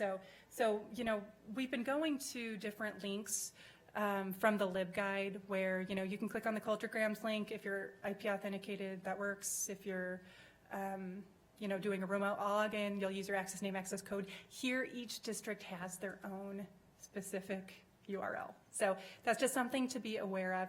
Now, on the LibGuide, I actually do have a link to access this resource that is kind of the California State Library Master, and it will allow you to pick your school district. So if you were to access it from the LibGuide, there is kind of the ability to pick that if you don't know what your URL is. But this is just something to think about. If you don't know this, get in contact with me. My contact information is on our LibGuide. Customer support's information is on the LibGuide, and I'll help you get set up with it. So that's that. So in terms of the content, we've got all this professional development information. We also have cross-disciplinary content for students that includes books about art, history, literature, religion, science, and more. Again, that's going to be a higher reading level, usually high school, 9+. For educators, you'll find information about the Common Core, classroom management, curriculum planning, child development, psychology, and more. And there's a way that you can kind of browse through that information. Now, some of the features here. So if you are at your campus and you have your URL and you are authenticated on site, you can browse Schools and Educators Complete, and you can, review materials. But what I would strongly encourage you to do is create a personal account. That will allow you to access Schools and Educators Complete off-site.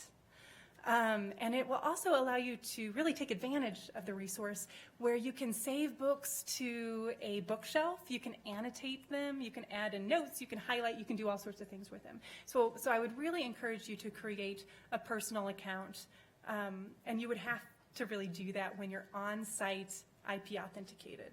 Okay. Now, when you are working with this resource, you can read online or you can download materials using Adobe Digital Editions. That's a free software that if you don't have on your machine, you can download for free and use that to read the book. You can also download individual chapters as PDFs, which don't have any restrictions. So, if I download a whole book to Adobe Digital Editions, that's kind of like checking it out. After the loan period of 21 days ends, it's going to disappear, put that in air quotes, from my computer. Whereas I could download a chapter as a PDF, and I will have that until I die. So, that's just the way that you can kind of download those materials. And then in terms of searching, this is where you get, some more advanced search strategy. You can use Booleans here, quotations, there's advanced search features, and we'll see all that. So let me switch over into the browser, and we'll take a look. Now, for those of you who are here, you can go into the DCP page, again, that digital content portal, and click in on Schools and Educators Complete. I'm going to go in a different way right now, and the reason for that is I have a personal account with our demo library, and that's going to allow me to do things like saving to a bookshelf that I want to show you. But you'll still be able to go into San Diego's version and do some searching and be able to see the resource.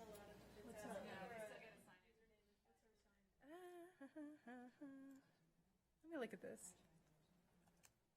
It doesn't let you do any searching or anything? Why does it let me?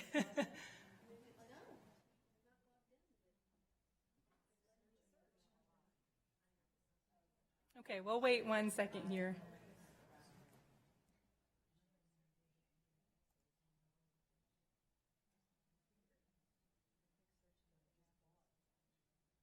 Okay, well, you might not be able to fully follow along with this one, but I do at least want to show some searching in this so that you have an idea of what it looks like, even if we can't all follow along necessarily.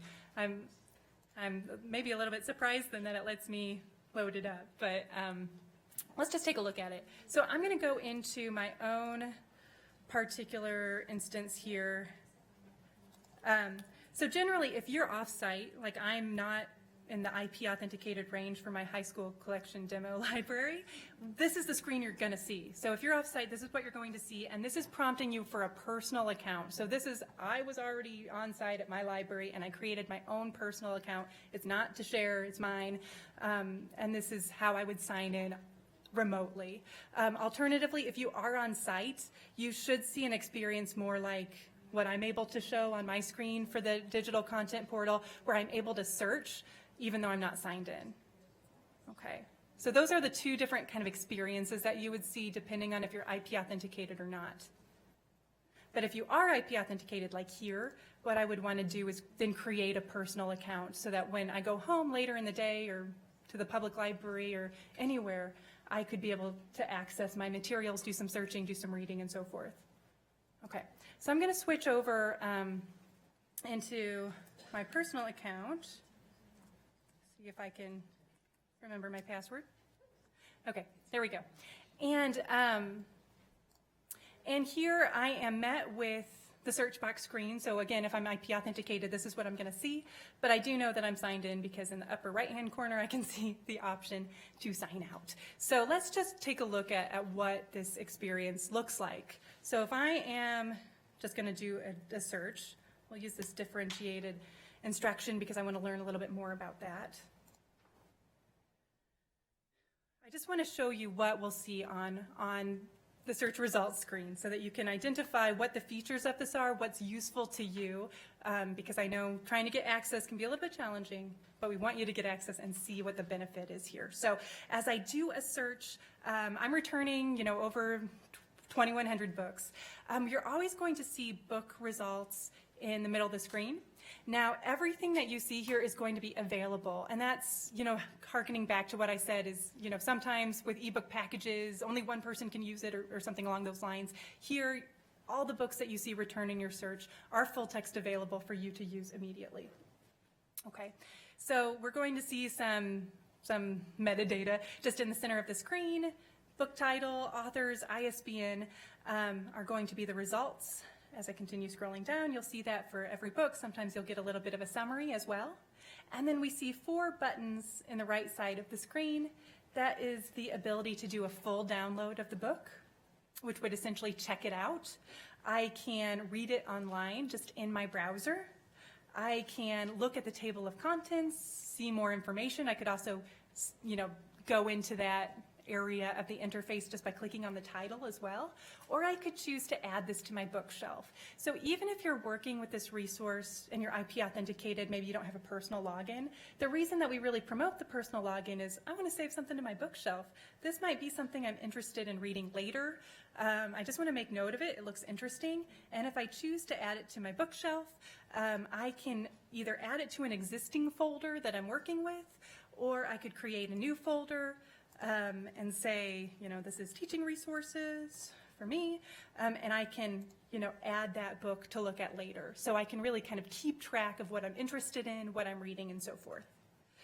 Now, as we look at our results screen here too, you see not only book results, but chapter results. So if there is a chapter in a reference book, for example, that might be pertinent to whatever it is that you've searched, you will see those chapter results as well. Again, you'll see some metadata on the front of the screen. Some of these, I guess, chapter titles really aren't titles. It's just telling you what pages they are.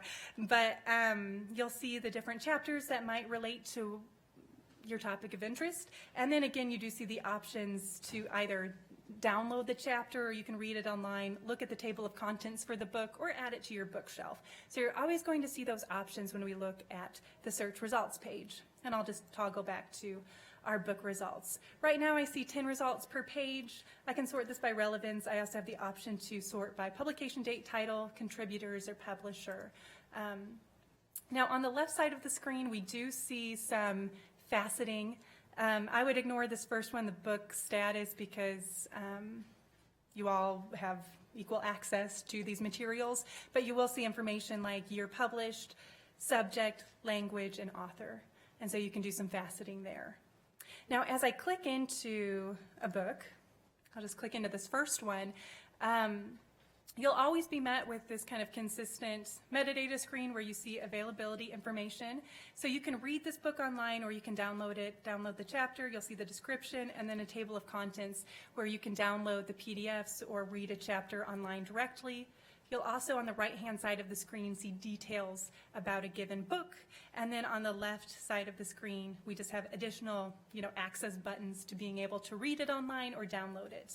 Now, you might notice here in this availability statement, just to the right of Read Online, there is 40 pages remaining for copy and 80 pages remaining for PDF print and chapter download.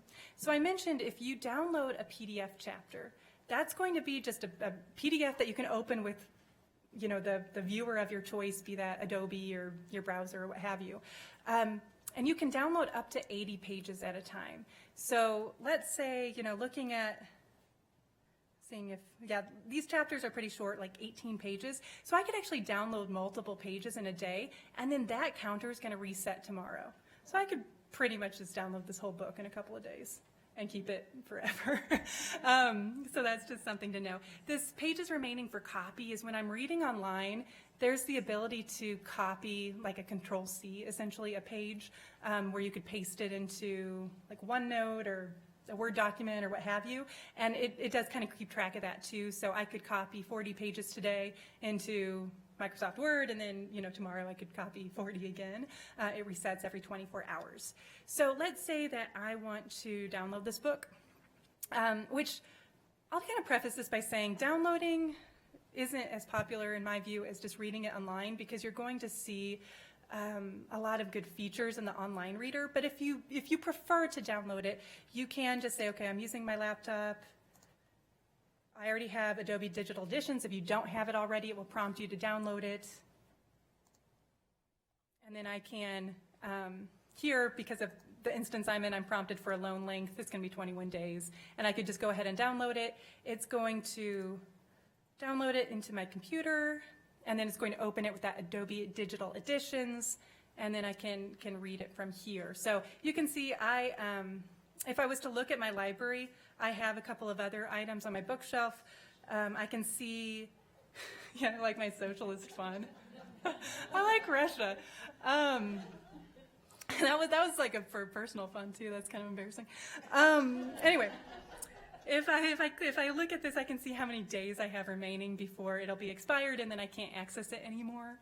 So if I go into the book itself, I can just kind of scroll through it. There is the ability, and it should load for me. Yes, the table of contents do load on the left-hand side, so I could jump right into a specific chapter. I can also bookmark a page. So let's say I'm in chapter 5, I'm reading, I'm just scrolling and reading. There's this little ribbon in the top of the application, and so I could bookmark it, and then once I toggle into this middle section on the left-hand side, I'll see my bookmarks. So I do have the ability to do a little bit of annotation, but not the same type of annotation that I can do when I'm in the online version. So, if you really prefer downloading, this is what that looks like. It's, we obviously don't make Adobe Digital Editions, but you can utilize that. Alternatively, reading online, if I go into the online viewer, there's really more functionality here. So it opens into a search page on the left-hand side. So here's the content in the middle of the screen, and then on the left-hand side, I have that search box. So I could search for different terms or keywords or what have you within the book. Otherwise, I can click in on the side and look at details. So I can see my loan length, for example. So it will say that this is going to expire for me, but it really doesn't.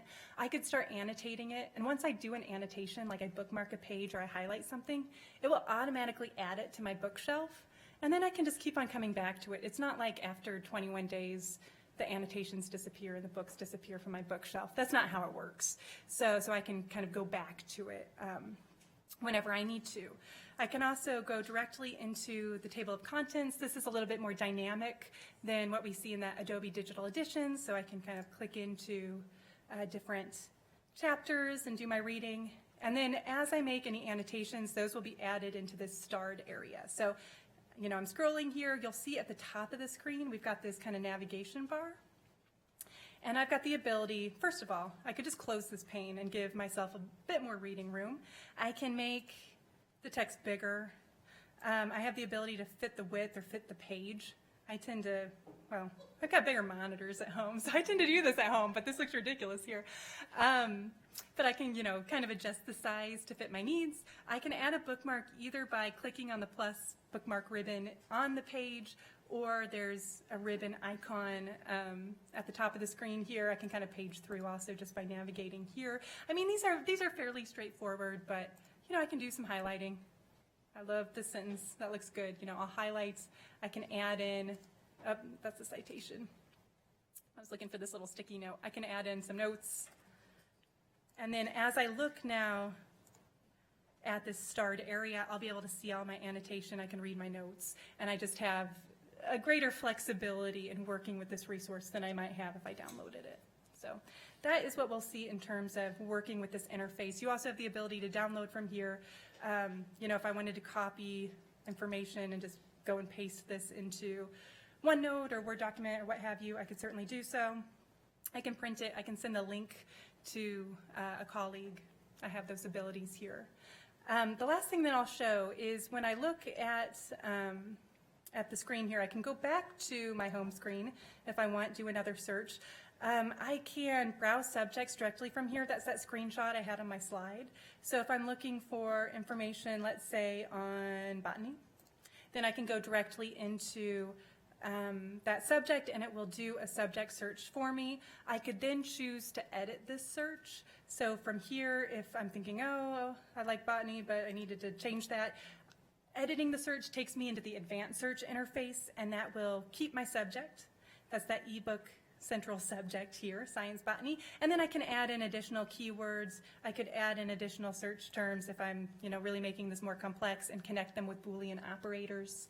I can limit my pub year. So let's say maybe I'm just looking, I don't want to necessarily add more keywords, but I'm just looking for really recent materials. So I just want pub years between 2017 and 19. I can add that here, and then I have some other options. A lot of these are about status and copies, which you don't need to worry about. And you'll see it will redo the search for me, and it does each pub year kind of separately. So we'll see, you know, maybe I'm thinking, oh, I don't want to restrict it to, or maybe I only want to restrict it to 18 and 19. I can get rid of that 2017, and I guess everything was from 2017, so there you go. But at any rate, that's how it would work using this interface. Now, we will transition into ProQuest Central Student, which is another resource that's on the ProQuest academic platform.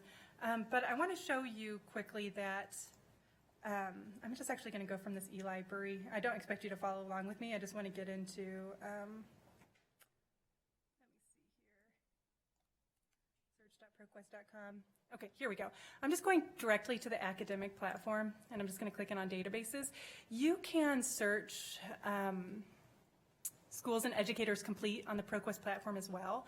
So I could say, you know, going into that ebook central platform that I just showed, sometimes, you know, it's just, do I need to go to that platform every time? Or is there another way I can get the material? There is another way. You can do it on the ProQuest academic platform. So if I wanted to search ebook central here, it's called ebook central here because that's really schools and educators complete is the package name. I won't get into the details there.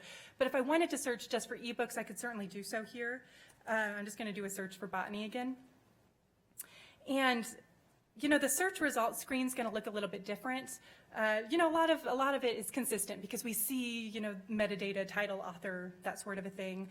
The limiters are going to be a little bit different. We get LC subjects, author's language. But what's interesting here is that when I click in on a title, it really kind of loads the same interface as what we just saw in eBook Central. So it's not really an iframe, but it's almost as if it's loading what that platform looks like into the ProQuest academic platform, so the experience is the same. So I can search for materials on the ProQuest academic platform, but then still use that read online feature and such. And if I want to read online, I do have to use my personal, if I'm offsite, I'm going to have to use my personal login for Schools and Educators Complete to like make annotations and things. So if you're offsite, that's just something to be aware of. But yeah, that's something to show there. So are there any questions about Schools and Educators Complete? Oh, there's one over there. I don't know if this is true for all the school districts, but we're not finding Schools and Educators Complete as an option anywhere, like a platform. I'm not sure where that would be on ours. So as in, like information you've been given by your school district, or? We have tiles in our Cloud Connect, so we have culturegrams, still there's Discover, but no Schools and Educators. Okay, so you do have access, even if it's not available there. So if you have an IT contact at your district, have them get in touch with us if they don't know what the URL is, because that's the challenge sometimes with this resource, is that every district has its own URL, as opposed to where culturegrams and SIRS, we all share the same URLs. So that might have just gotten lost in translation or missed. So certainly get in contact with us, and we can give you the correct URL. And yeah. More questions? I thought I saw somebody over here. We have the URL. I'm looking at the doc that, I don't know whether you or someone last year sent, with all of the logins to our IT person, and it has the link for this one, but not any login information. Okay, so that brings up a very good point about this. So when we set up Schools and Educators Complete, it's just different. It's a just different platform than some of the other materials. So there's not the access name, access code situation. You will have received the link, and we would have set it up that you'll be IP authenticated. So you should be able to access that when you're on site at school. And then from there, that's where you would have to create your own personal login. Yeah. So one thing I'll just mention, let me just close some of these tabs here. I'll get back over into the LibGuide. I have in our technical support section of the LibGuide, I have a little document here about Schools and Educators Complete access information that I hope will help clarify how this works. But essentially it's that when we sign you up, we put in your IP ranges, and then that will authenticate you when you're actually on site, and then you'll need to create those personal accounts, and that's how you get access off campus. There's no access name, access code that's shared by everyone. Need to have our school email? Because I just created one with my school email right here, and it worked. I'm trying to think of how that is set up on the back end. Let me ask you this. Are you getting access from, this is a situation where you have the correct URL from your location because of the school and your connection to the county office, whereas somebody else who's not connected to the county office that way, or from another county, for example, is not going to be as easily, won't be able to do that. They're going to have to go first to their campus, click on the right URL, correct their own account, and then come in here. You're welcome. More questions? Okay.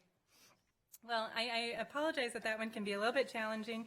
Because we're having some access issues, we're going to skip over this section to find some resources and just talk about ProQuest Central Student, and then Research Companion. We've got about around a half hour left. We'll cover these last two resources and then set you free. So let's talk a little bit about ProQuest Central Student. Okay. get back into my presentation here. Okay, so what's ProQuest Central Student? We've alluded a bit to what it is. It is a database that's on the ProQuest academic platform that's really a transitional piece from high school to college. So when you look at ProQuest Central Student, it is it's searching against databases that are commonly used in higher education. So a lot of universities, colleges, community colleges have a resource that we call ProQuest Central, and that is ProQuest Central Student plus a bunch of other things. So when you're looking at ProQuest Central Student, you're really searching against resources that are commonly used in higher education. And so if you are in a high school especially, this is a good way to teach these search strategies to students, get them familiar with this interface. And so when they go on to college, perhaps they'll use the ProQuest academic platform. Even if they don't, there's so many strategies that are used here, like Boolean searching, putting quotations around a term, looking at subject searching and so forth, that just apply to all of the databases that they will encounter when they're in a higher education environment. So in ProQuest Central Student, it is just a multidisciplinary resource. It has databases in science, technology, education, social science, humanities, and news. So you can see the list of included databases to the right of the screen. So that includes U.S. Newsstream is a big one. So again, going back to, we were discussing how New York Times is available in eLibrary. It's also in ProQuest Central Student, as are full text 1,000+ newspapers just in the U.S. alone. There's also international news stream, global breaking newswire. So you're getting quite a bit of news information from around the globe. Again, this is just a gateway to resources used in higher education.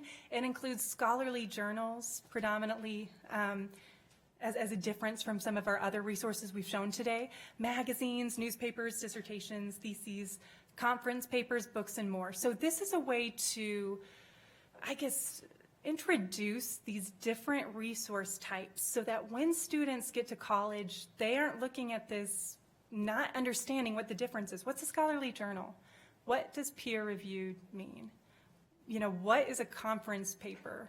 What is a newswire? You can start teaching them what these terms mean so that they feel more prepared and information literate when they get to a higher education environment. So I guess this slide just kind of reiterates the different columns of information we have: news, multidisciplinary databases like research library, a lot of information on the social studies, social science database, religion database, education database, and then science and technology, including computing, psychology, biology, and so forth. So when you search ProQuest Central Student, there's just basic search strategies, and I would imagine that most of us are aware of these and use these when we're doing our own research and doing our own education, or when you went to grad school and what have you, where you can use Boolean operators to connect phrases or keywords. You can do phrase searching. That's just putting whatever phrase it is in quotations so that it appears exactly as you've entered it. Truncation and wildcards comes into play. Now, technically, you can use truncation and wildcards in SERS too. So if you want to introduce this at an earlier age, using different resources, you can introduce wildcards, and it works. It comes into play a little bit more here. So an asterisk will stand in for multiple characters. A question mark will stand in for 0 or 1 character. So in my examples on the right side of the screen here, if I put B** ball, that'll return baseball or basketball or any other, b-ball sports that I'm not thinking of, if there are some. Whereas something like add question mark would return just add, because question marks can be 0. Adds, added, adult, adopt. So those are how you would use those truncation and wildcards, just as a refresher. There's also proximity operators that can be used in the ProQuest platform. So if I want to look, let's say I'm searching maybe newspaper content, and I want to look for an article that returns 2 ideas within a certain number of words of each other, I can. So if I'm looking for information on Andy Warhol at the MoMA, maybe I'm going to search for those 2 concepts or ideas or keywords within 10 words of each other. I can do that kind of a search if I want. Now, just something to know about the ProQuest academic platform is there's not any stop words that you need to consider. So if you're teaching students about working with like an OPAC versus an online content database, you know, the idea of not being able to search things like the or in, you know, can come into play in those conversations. Here, if I was to search Cat in the Hat, technically what the search platform is going to interpret is cat and in and the and hat. It will, you know, take all of those words, it will search all of them, it doesn't ignore them. But punctuation and diacritics are ignored, so keep that in mind as you're doing your searching, is that we get rid of those punctuation just to make it a little bit easier for searching. Another thing I didn't note here, but if you are thinking, you know, this is something I care about, this applies to me, we do have a sheet on our ProQuest platform LibGuide that outlines all these basic search strategies and information about the platform. But, you know, stemming also comes into play. So if I search the word stop, it's going to also return hits of stopping, stopped, that kind of a thing. So if that's something that's of particular interest to you, we have handouts that will, you know, make that clear so you don't have to keep this all in your head. Okay. So in terms of tools that are available in ProQuest Central Student, you can create individual My Research accounts. Now, I mean, this is really only for high school anyway, but we say we don't want children under the age of 13 ever creating their own accounts, but you can have your own My Research account to save articles. It's kind of like that bookshelf that I showed in Schools and Educators Complete. Something that's nice with ProQuest Central is that you can easily create citations and bibliographies. That's really the case with all of our products, but here you get more citation format options than you might see in some of the lower level resources. You can add notes to your saved records and searches, and then you can also set up alerts for searches and titles. So you have a little bit of flexibility there. So let's see it again. We've already seen it a little bit thus far, but let's get into it. So if you're on site again, you might just want to access it through the DCP. Alternatively, going back to our LibGuide, you can certainly access it from the product links here or this off-campus link. And something that I did earlier that I'll just maybe mention here is if I'm like IP authenticated and I go directly into ProQuest Central Student, you can kind of see in my URL here that I've gone directly to, you know, this one database. But if I was to just put in my browser search.proquest.com, it would actually allow me to search everything that's on the ProQuest platform at one time. So that could be ProQuest Central Student, eLibrary, Schools and Educators Complete, if I wanted to just search everything. So you have that option. Now with ProQuest Central Student, even though we call this one content resource, there are individual databases, which I highlighted in my slides. So if I only want to look at news, for example, I could just go directly into the US News Stream database and search it by itself. I do have that ability. Okay. So searching here, I don't know about you, but I recently watched HBO Chernobyl, so I've got that on the mind. And now you've seen my socialist fun, you know, like I have a problem. So, so if I want to search for something, I can put in my keywords, of course. We know Booleans, we've used them before, but that certainly works. So if I want to put in maybe Chernobyl and health risks, I could put health risk as a phrase. If I put it in quotations, it's looking for that exact match. I'm sure that's not a new concept to any of you, but that's how that's going to work for us. I do have the ability, just from our basic search, to only search for full text or just look for peer-reviewed materials. Because I will mention, ProQuest Central Student does have just some A&I content as well. It's not entirely full text. So you might want to, you know, choose that full text option or show it to students as you're working. So as we return our results, we can see, you know, our normal results listing here with information. I can limit using the left-hand side to full text or peer-reviewed if I didn't do that before I ran my search. I also see source type, publication date, publication title, document type, subject, company, organization, location, person, language, database. I have a lot more options than I was seeing in the other resources that we looked at earlier today. Because again, this is to get a little bit more advanced, to do more tailoring of our searches and so forth. As I scroll up, you will see the ability to cite your resources or email them, print them, save them. If I wanted to cite a couple of these at the same time, I can just select the checkbox next to them, choose Cite at the top of the screen, and it's going to create the citation for me. And you'll see we have quite a few different options here, whereas, when we look at some of the other resources, it's just ALA, MLA. This is where we're getting into a variety of options depending on what you need. So those are our options there. Since this resource includes a myriad of resource types, we do see on the right side of the screen some books that match our search. So there are books in ProQuest Central Student and Self. Those aren't just relegated to Schools and Educators Complete. So you'll see all sorts of different resource types there, and we do try to highlight those. So that is what our search results screen is. I'm just going to get into a result just so that we can see it. And here you'll get abstract information as well as full text. Depending on the rights that we have, it might be just HTML text like you're seeing here, or we might have a PDF version. And it's going to have the translate options and the text-to-speech as we've seen before. You'll also see a long list of related items on the right side of the screen and the ability to save this as a PDF, cite it, print it, email it, save it, and so forth. Now, if I wanted to save it, my options here are to save it to my research, which is my own account on the ProQuest platform, which will, give me the ability to do some, notes and things, kind of like the bookshelf with Schools and Educators Complete. Otherwise, I can export this to different citation managers, Google Drive, Microsoft OneDrive, and so forth. So that's what I'll see there.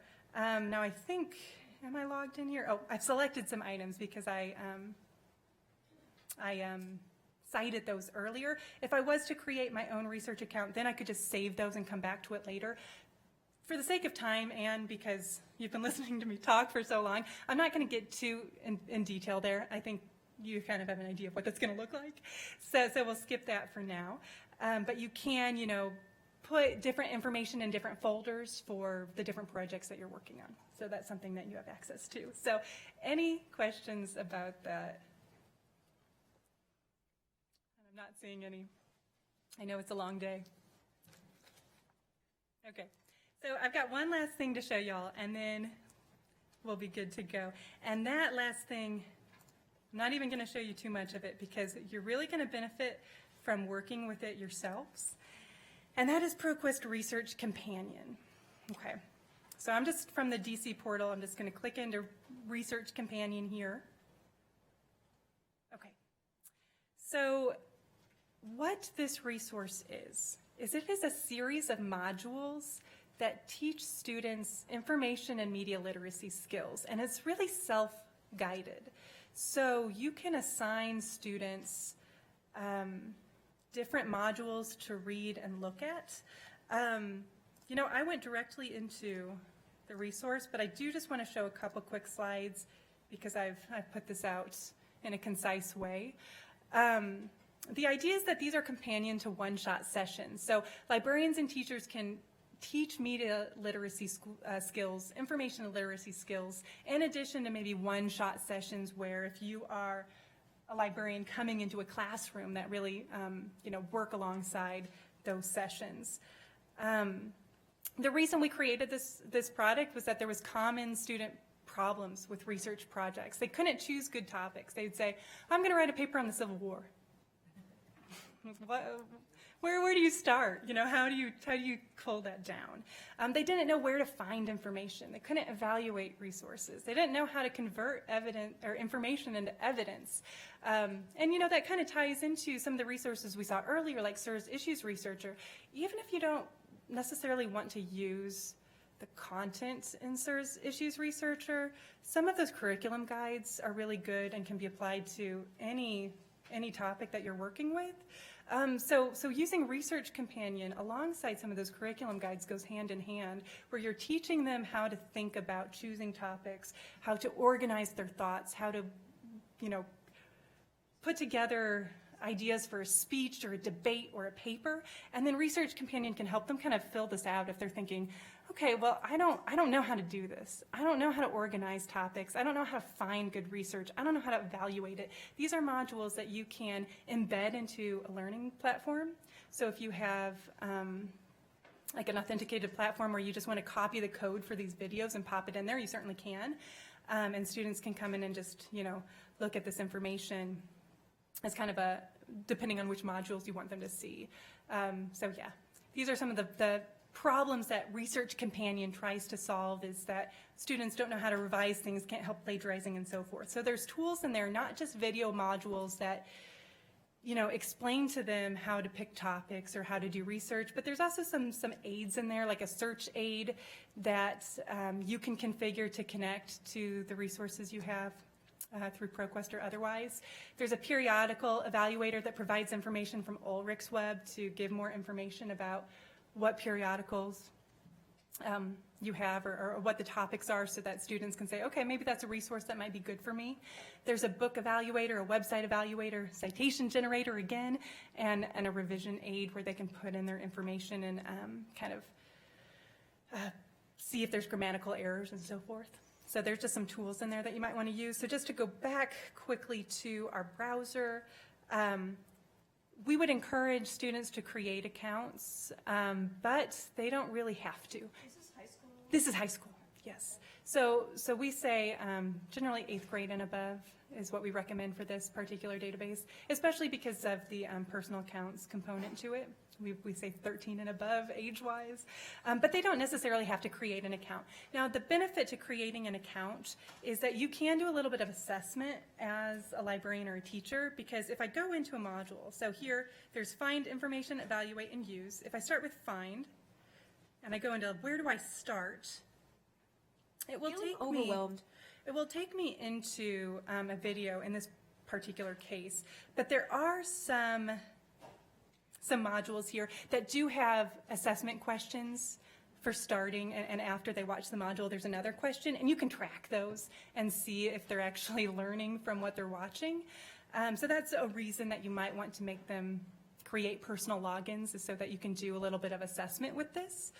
But in looking at this tool, it's really self-guided, and it's something that I just as a librarian find interesting to look at, because it applies not only in the K-12 space, but like higher education. It goes everywhere. It's just teaching these information literacy skills. So the three components are things like finding information. So where do I start? Where do I find information? So if they don't know where to even begin. Evaluating information, there's a module on evaluating sources, what counts as evidence. Using information includes things like, how do I write a thesis statement? How do I organize my argument? How do I avoid plagiarism and find my own voice? What do I look for when I revise? And then finally, how can I do better next time? So it helps them kind of evaluate themselves too. So I won't get into all these different modules, because the best way to learn about this is just to kind of watch them if there's a topic that's of interest to you. But there are a couple of tools in here. If I go into the upper right-hand corner tools section, there's a search aid, source evaluation aid, citation builder, revision aid. The search aid, this is one where you would want to, you could configure to search outside sources, but it will give you, alternative search terms. So the one, I think this is used by every vendor everywhere, but if I search heart attack, it's going to return things like myocardial infarction, but also other phrases that I might search, just so I can think of what vocabulary might expand it, and then I could continue my search elsewhere if I have that configured. So that is our final resource I want to show you, and I know I'm ending a little bit ahead of time, but that's so much information I think you won't mind. Are there questions? Yeah. Does ProQuest have the intention of creating this sort of research evaluation for the 4th through 8th grade as a prep? Maybe put it in Discover? Not that I'm aware of, but that is excellent feedback that I will give to our product manager. So we have a product manager that oversees this product as well as the SERS products and eLibrary, so I'll definitely pass that on. More questions?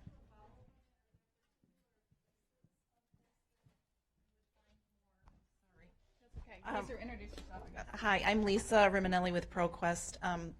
Are there particular components of this that you might find more beneficial for a younger age group or that are more important?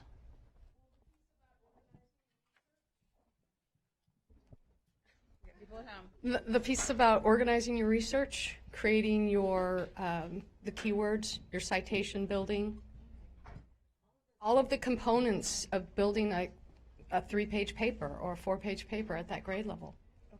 Yeah, because really all we have right now in the SERS products are those, note organizers or curriculum guides. It's not as interactive as this, so, yeah.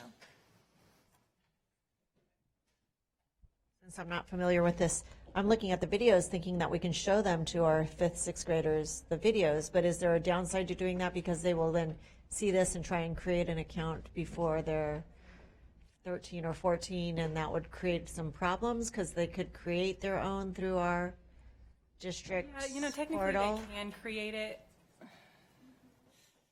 Even if they create their own account, all of the vendors, like if student data privacy is a concern, all 3 of the content providers have signed off and the agreements have been cleared. I mean, there shouldn't be any downside except that you may want to talk to your parents and say yes, or decide administrative wise how you would want to deal with that. But if the question then becomes, are we violating California law? No, ProQuest can't do anything with any of this besides help the user. My concern is then they have access to things that are really, the content is really for older students. I would say something that you can do is if you find a video that you find particularly relevant, you can embed the video and take the iframe and put it somewhere else. So if you have like a page you want to make available to your students, that can isolate the video so it's not them going directly into the resource. So that's a way you could get around it.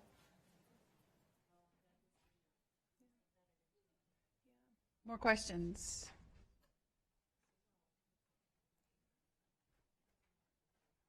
Anybody? Comments? Ideas? It's been a really long day. This is a lot of content and a lot of information that is available, but it also means learning a lot.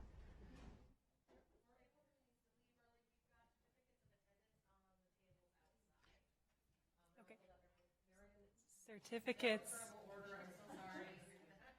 So for those folks who are at home, Jen's just explaining that we've got certificates. And for those who have done this online or who left early and are now watching the end of the video at a later time, you can always reach out and get a certificate of attendance for your personal use and for your school. And about ProQuest Resources, I know we can only scratch the surface, but if you have more questions, our LibGuide's the place to go. You can also contact me directly, lindsay.skaggs@proquest.com. Alternatively, training@proquest.com gets routed my way. So I hope to hear from you. And if you have just feedback, if you don't like the LibGuide, you need more information, let me know. I'll change it. So we will have some follow-up with this. So this was a live webinar. We had the thank you San Diego County Office of Ed because it was recorded. Seriously, thank you. And everybody who came here today. This was a very, very long day. And I go back to, the top 5 reasons why this is also important. You're here because you recognize that there is, these are really important resources from pre-K all the way to college, basically, when you're talking about central student and getting your students prepped for the college environment. And so please tell your administrators, have them take a look at the resources, sign up online for the email that flew in there at the bottom, or the link that flew in there at the bottom of the K-12 page on the State Library website, because we'll keep you all updated about this. You'll also After attending this, whether you were home or here, will get a follow-up survey. Because there are 3 content providers, it may feel a little long, but it's really just about 4 questions each. To find out how this training was and what we can do to improve things and how we can get these suites of content as well as hopefully others in the future up and above. Anything else anybody want to add? Do we want to hear from anybody? Jonathan Hunt from the county office. The library science came in and visited, so I am actually going to let you say a few things before we leave. Oh, okay. Thank you very much to everybody for coming. I know it's been a long day and I know it's exhausting to assimilate all of this information, but we're really hopeful that you'll take this back and use it, because as we know, if we don't use it, we may lose it, right? So it's really important for us to go back and use this and share this resource with our teachers and our students and our parents and everybody. So thanks for everybody that made this possible. I'm happy that I was able to sneak into the back at lunchtime. I had a false start on the labor of my wife, but it will happen on a different day apparently. So thank you. And then Cindy, did you want to say anything to kind of wrap it up since you were the one who kicked it off? I would just echo what Jonathan said and focus on your students. We might be overwhelmed by this a little bit, but let students loose and explore and see what they can come up with. And then they can teach us. Thank you, everyone.